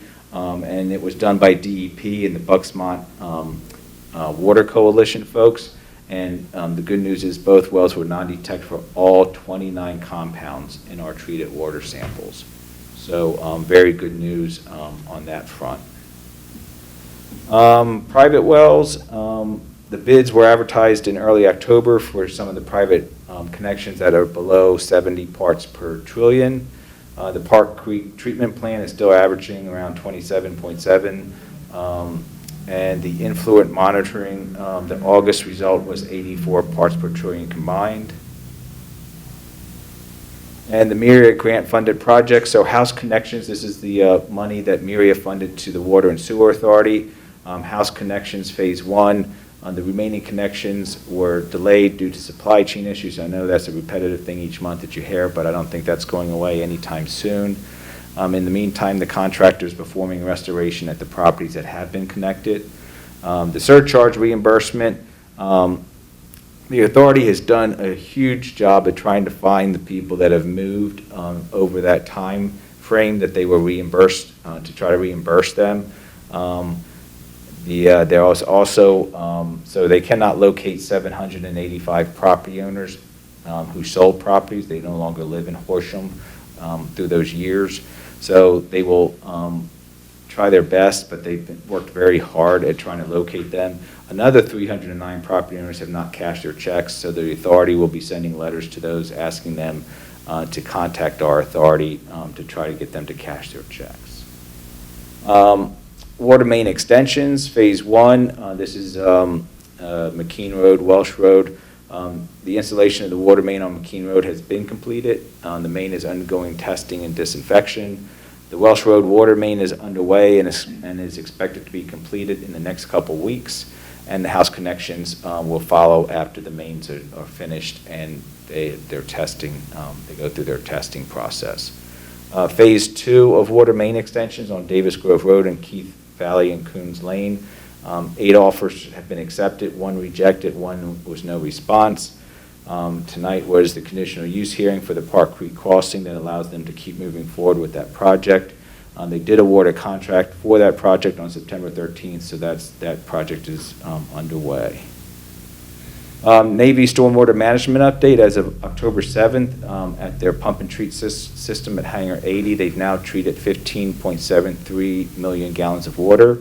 At their future pump and treat system, second one at the fire training area off Horsham Road, the contractors are working on control and communication part of the system, and they hope to be operational mid-October this month.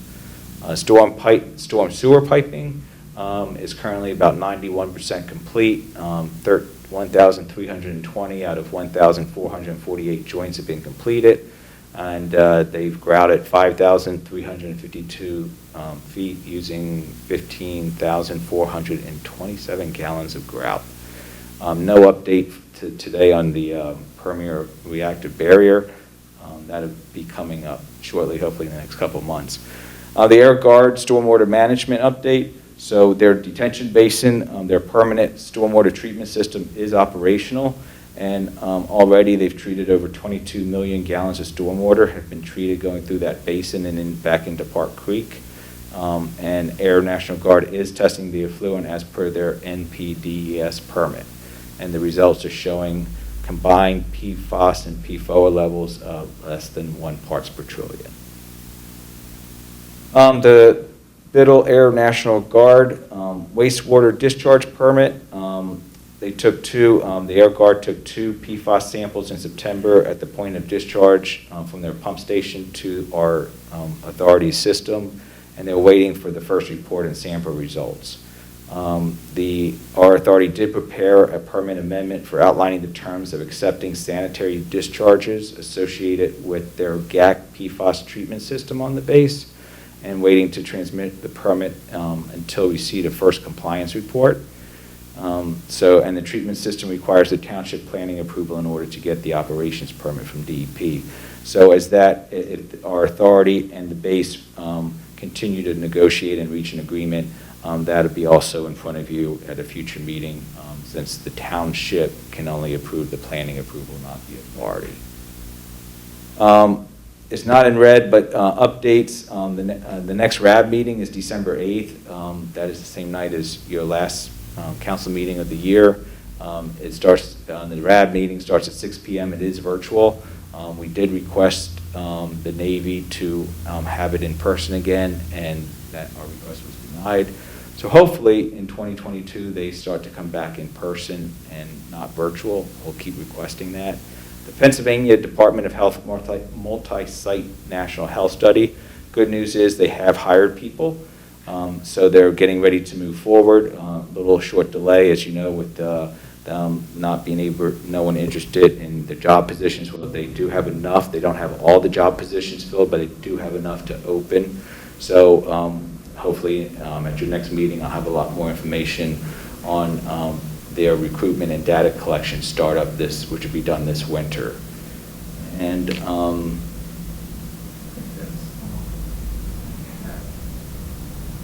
Okay, thank you, sir.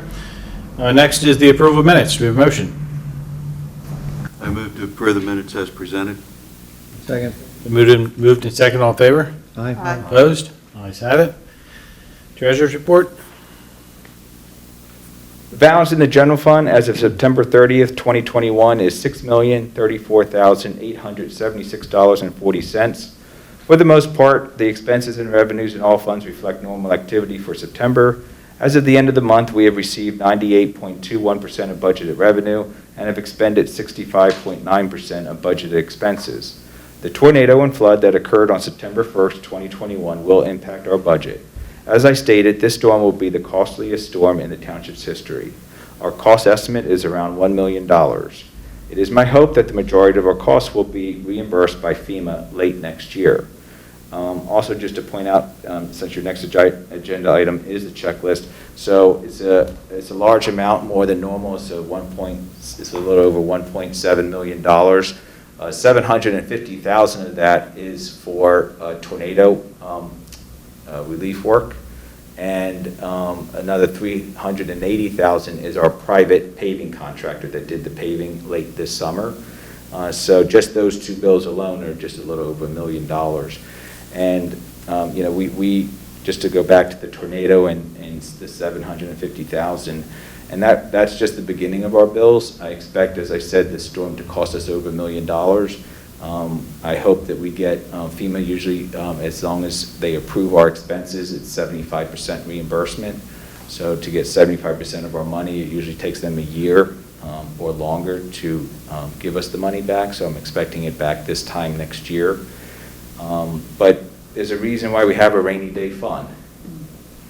And a lot of towns don't have that. And for whatever reason, we are fortunate that, you know, we have our rainy day fund in place. And in my career here, we never had to touch it for a storm event. And we needed it this time. And you know, that money went to open up those neighborhoods in less than 24 hours after the tornado, you know, that we were in those neighborhoods opening them up. It took us a few days, but we were in there less than 24 hours after the storm. Our public works crews and private tree contractors. And there's going to be that cost involved with that, but that's why you have the rainy day fund. And you know, we are the first responders, whether it's police, fire, public works, township, emergency management. The county, and there are different levels of government, so the higher you get in government, the longer it takes for them to react and be prepared and be ready to do something. So, you know, at the county level government, you know, they weren't around. It took them 7 days, and they're just it's a different organization. You know, but it took them 7 days to figure out what they were going to do, how they were going to respond, and it took FEMA 3 weeks to come into town. We can't wait for county, state, or federal government, and we didn't when we had our water contamination. So, you know, we were the first responders. We opened up our neighborhoods and got our neighborhoods started. You know, it was a long recovery, but we got them started right away, and we had that financial resources to do that. If we did not have a rainy day fund, our neighborhoods would not have opened until the county debris management company got on site 7 to 10 days after the storm. So we're fortunate that we manage ourselves that way financially, and we're able to address that storm. I think you're right, Bill. I think that I think a lot of people may have taken it for granted that everything that happened, and didn't realize that how quickly we did respond to this emergency, and maybe they thought that was normal, but it's certainly not. And you're right, we're fortunate that we have that in place, and you know, thanks to you and you know, past managers that decided to do that, to keep that money aside just in case. It's always a good thing, and hope we never have to use it again. I agree. But yes, I know the money's a lot, and I hope we do recoup most of that money so we can put it back in the fund. Do we have a motion for the checks? We move to approve the list of checks and all funds in the amount of $1,759,136.11, and further move to authorize payment of the same. I also move to ratify the U.S. Bank credit card transactions for the month of September 2021 in the amount of $7,378.17. Second. Been moved in second, all in favor? Aye. Opposed? Ayes have it. Next item, I believe we're tabling, Bill? Yes, sir.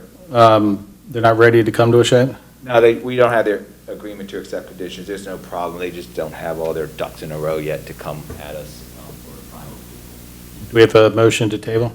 I move to table the approval of the subdivision for 130 Holly Drive, 21-03-S. Second. Moved in second, all in favor? Aye. Opposed? Ayes have it.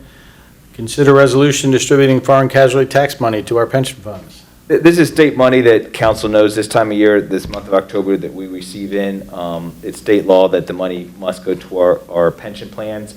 So we received $585,268.47 this year from the state. That is a reduction from previous years. And it is dispersed, as per your resolution, $187,645 to the Pennsylvania Municipal Retirement System for the non-uniform pension plan, and $397,623.47 to the police pension fund. Do we have a motion? I move to adopt the resolution as proposed, distributing the foreign casualty tax money to the pension funds. Second. Been moved and seconded. Is a roll call vote? Sorry. Mr. Gallagher, how do you vote? Aye. Ms. Hill Milborn, how do you vote? Aye. Mr. Nesbitt, how do you vote? Aye. Mr. Whiteside, how do you vote? I vote aye. And Mr. McCouch, how do you vote? Aye. Motion passes unanimously. Okay, our last item is a presentation on the municipal separate storm sewer system, otherwise known as MS4. I think, So, Dennis, you're running that, or? Yeah, I'm just going to do a quick introduction and then turn it over to Dennis, Eric, and Vince, who have 2 minutes. Each.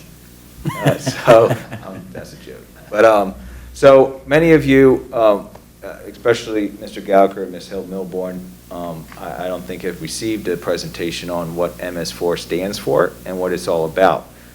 It's an unfunded mandate upon us, and I don't say that in a critical way. We just don't get any funding for it. It's a federal law that's passed to states, and states put it upon municipalities. But this is coming to us now. Next year it starts, and it's impacting our budget. So there's a lot of cost involved with this MS4 program. So I wanted to take the time to educate council and refresh other council members who haven't heard, we haven't talked about it for several years. And this evening, Dennis Haggerty is our MS4 coordinator on staff, and Eric Garten and Vince is here from Gilmore to give you a presentation. So I'll turn it over to Dennis.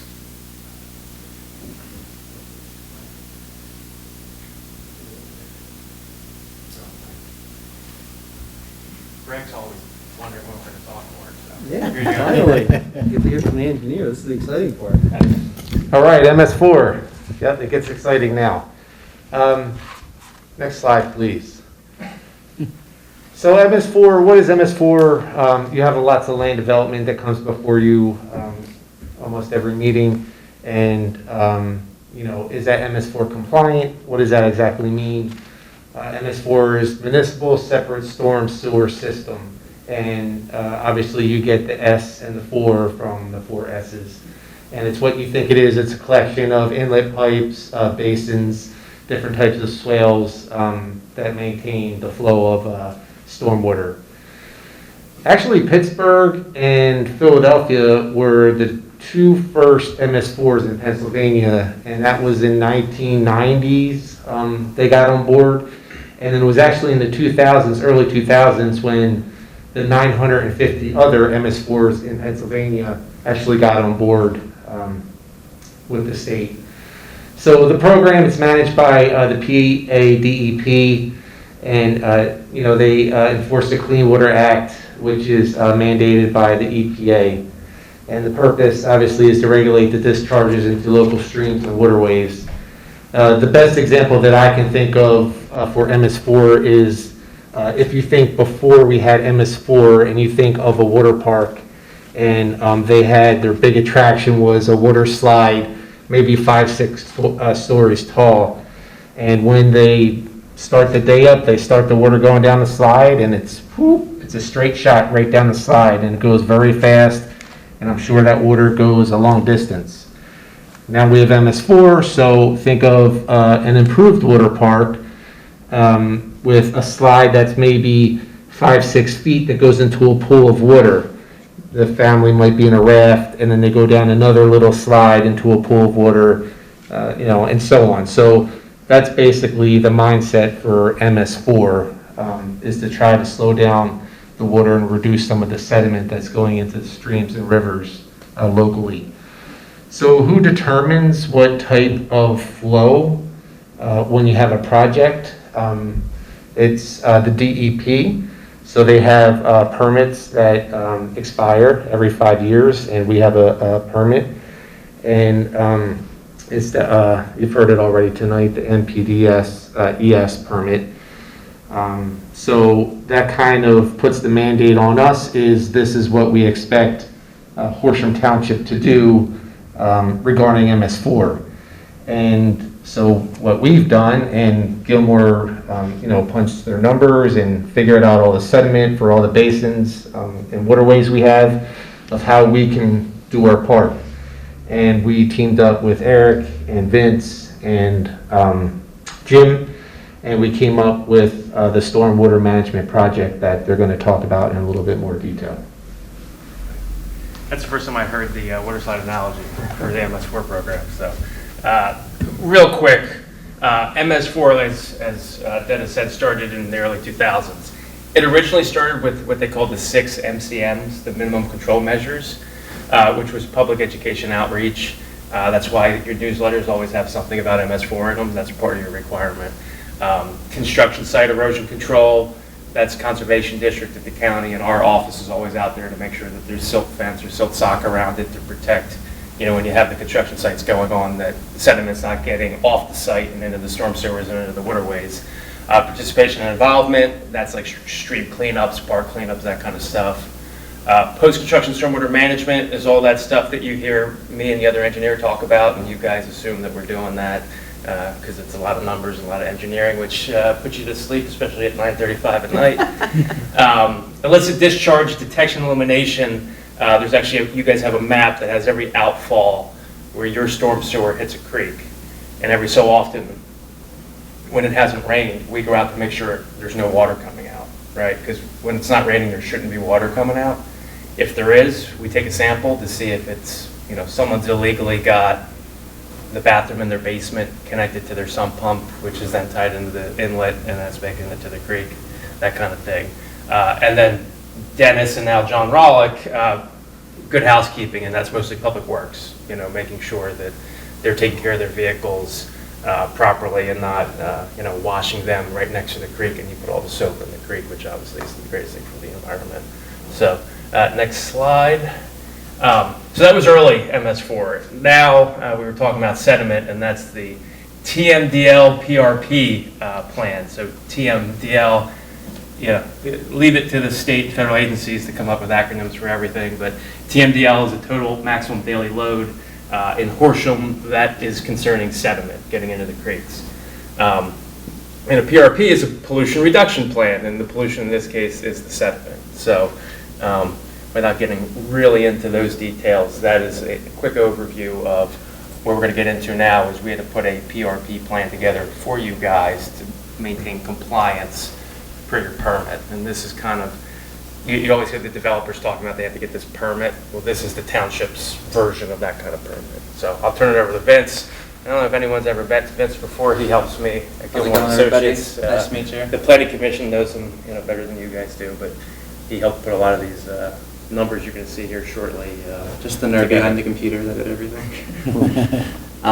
So some of the obligations resulting from the TMDL are Neshaminy and Wissahickon. Those are both sediment, and then we have PRPs, which is related to all watersheds within Horsham Township. They're a little bit different, different requirements, and we'll get into the calculations involved with each in the next slide. So here's a nice visual map that was put together.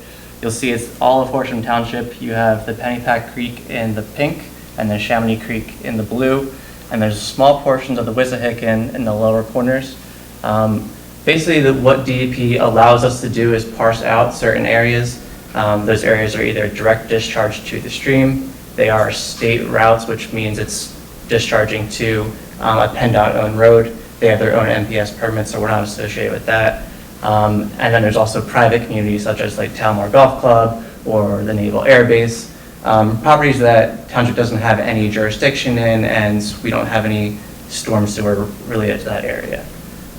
So combining this map, we then take those planning areas, which they are defined as, and we basically create numbers for them, and those numbers represent the pollutants that are getting to the township's streams. The big takeaway from this is that you know, township's big, but your MS4 permit isn't for the whole township. It's only for those highlighted areas to make it more manageable. So I'm going to try and not make you fall asleep and get into all the numbers. It's a lot of formulas and calculations here. The solicitor wants to get into it. She's shaking her head yes. I'm a Twitter. To kind of simplify everything you're seeing on the screen, those shaded areas are what the township is responsible for. In terms of the Neshaminy Creek, we're able to parse out 61% of the township, and the resulting areas are what you see. And you'll see it for the PRP, it's a 10% reduction requirement. And then for the TMDL, there's also a requirement associated with that. Next slide. Same thing with Wissahickon. It was a very small portion, but we were able to take out 97% of the Wissahickon requirements. And that was left with a very minimal requirement for sediment reduction, only 108 pounds. And then finally, the Pennypack Creek, we were able to take out almost half of the Pennypack Creek, and we were left with minimal reduction requirements for this as well. And these, I guess the other thing to note, these 10% reductions that are required is required in the permit cycle, which is a 5-year cycle at this point. Correct. So, you know, once we come up with those calcs, we need to come up with a plan that DEP approves. And this is just a snapshot at this point. It's always subject to change. But listing of basin retrofits, stream bank stabilizations, and restorations that we can do. And each one of those type of projects, we run calcs for that, and it determines how many pounds that like a basin retrofit will remove sediment from. And then we show DEP with calculations that once we install this, that, you know, we're meeting that obligation. So this is the snapshot at this point that was included in the plan.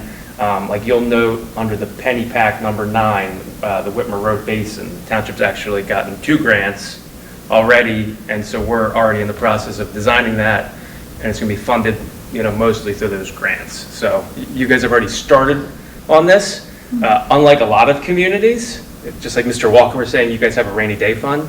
Unlike a lot of communities, you guys have actually got a head start on this. A lot of communities are still hoping that at some point in the future, it's either going to go away or they're going to get money from the Fed or the state to help comply with it. But How do they comply now? If it's just, well, so the interesting thing with these permits since the early 2000s is, Mr. Walker says unfunded mandate. It's also an understaffed mandate at DEP level, right? So no one's checking. We submitted, you know, before this last permit cycle, like a plan, and didn't hear for 4 years whether they approved it or not. So it's just so some We municipalities. can just do our part and hope that. So, you know, they've said, well, please do what you think's right, you know, since we haven't been able to look at it. Now, some municipalities have gotten reviews, some haven't. You might have heard, I forget what township it was, but got sued by a local, DEP got sued because the township wasn't doing what they were supposed to. You know, it's been a little messy in terms of like how the state and feds have rolled this out, but again. This plan ensures that we at least meet the minimal threshold. That's what I mean, we're doing what we need to do Yes. regardless. Yeah. Which is You're doing a good thing. Yeah, exactly. That's why I say you guys are ahead of the game with this. That said, you're not at the finish line yet. So this is a list of the potential projects that we've identified. And, you know, I say basin retrofits and stream bank restoration, but I think you go to the next slide, just to put that in context, and Vince will talk about it here. Right, so the basal 2 main BMPs that we're considering, and like Eric was saying, this is more of like a preliminary idea, but one of them is basin retrofits. A lot of the basins in the township have concrete low flow channels, means water comes in, shoots right across the concrete and heads out. In DEP's eyes, that's not favorable, so what we are proposing is more of a restoration green rock stabilization area. This allows for infiltration of the water, allows for a decrease in thermal impacts, and it looks a lot better than having concrete in neighboring basins, so it has a very good aesthetic appeal as well. And this is much better than the past when DEP first kicked this off 15 years ago? Yeah. 21 years ago now. You know, their requirement was the entire basin had to be planted with native plants, and you couldn't mow it and stuff like that. which in other communities upset a lot of the contiguous neighbors who, that basin was mowed forever, and now, you know, they had the claims of mosquitoes and other rodents and other things. Now, if you look at the one in the picture, hopefully DEP stays this course, and they're famous for not staying course, but they're accepting these instead of the whole basin having to be, you know, redone the whole bottom floor of the basin. They're accepting these type, and I think that will help us a lot, because as we do these basins, and as the team knows, we're not putting a shovel in the ground until we meet with all the contiguous neighbors of that basin, because that's part of our community education and public education of what we're doing and why we're doing it. And we want their buy-in on it, and we want to educate them on it. So this will help us a lot, that, you know, you don't have to do the entire basin. You'll get into this, but what does something like this generally cost to do? Well, that's another slide. Yeah, we'll get All there. right, good. But, you know, the other thing to keep in mind is, you know, the basin, the basins are sized for the 100-year storm. But all these sediment calculations are based on the 2-year storm. So that's why the whole basin doesn't need to be naturalized, because sediment's really in those smaller storms. And so that's why if you can get those low flow channels to slow down the water, the sediment will settle out in the basin rather than in the stream. So this 100-year storm, the water is still blowing through these basins, just like we just saw with Ida, which was even more than a 100-year storm. And the good news is that our Public Works Department could probably aid in some of this service and help reduce the cost as far as removing the concrete that's there in place now. One of the second BMPs we're proposing is stream bank stabilization. As we saw with the recent storm events, a lot of the banks got eroded. There was a lot of sediment that was put into the streams. A way to mitigate that is to do stream bank stabilization, which is repairing corridor on the sides, a lot of tree plantings, armoring, so it's rock tear protection, and then you're throwing in live stakes and vegetations as well. You can see from the before and after pictures, it's a lot more aesthetically pleasing, and there's a lot of opportunity with it throughout the township. And this definitely is a great way to meet DEP's standards for reductions. This is the naturalized approach as opposed to the put Gabion baskets everywhere approach. And we're familiar with this as council. I know Bill was on council. We did Kohler Park. A lot of the stream bank restoration, actually, the Secretary of DEP was in Park Creek himself, 20 years ago, helping us plan, and we had the middle school students and high school students helping us. So we're familiar with stream bank stabilization and that type of work.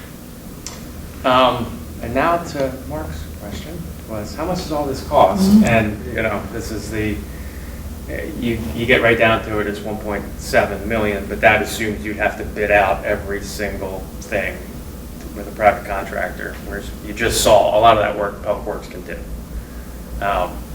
And that number looks big, but again, if you look at that number compared to a lot of your neighbors, this number's pretty small. You guys have done a great job, and I say you guys at the township and Mr. Walker and managers before that, at like curbing over development, so you actually have basins you can retrofit, you have stream banks you can stabilize. A lot of your neighbors don't have this opportunity to do this stuff, and they're looking at a lot more costly solutions. Part of the reason why they haven't done it yet. And again, That's for all these too, not just. yeah, and so like the Whitmer Road, like there's an estimate that, you got a grant to already take off $90,000 right there. So, I don't put words in Bill's mouth, but I think he wants you to just understand. Yeah, I don't want you to been panic dealing over with. that is a big figure for us, for over 4 or 5 years. But we're going to get creative. As the first year, we got creative with a DEP and a DCED grant for Whitmer Road Basin.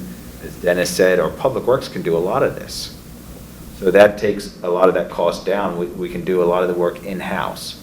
We can get creative. We can ask developers that are coming your way to help us do some stuff. So we can get creative. I'm not in a panic over that number. As Eric said, there's many communities around us that the number's much higher.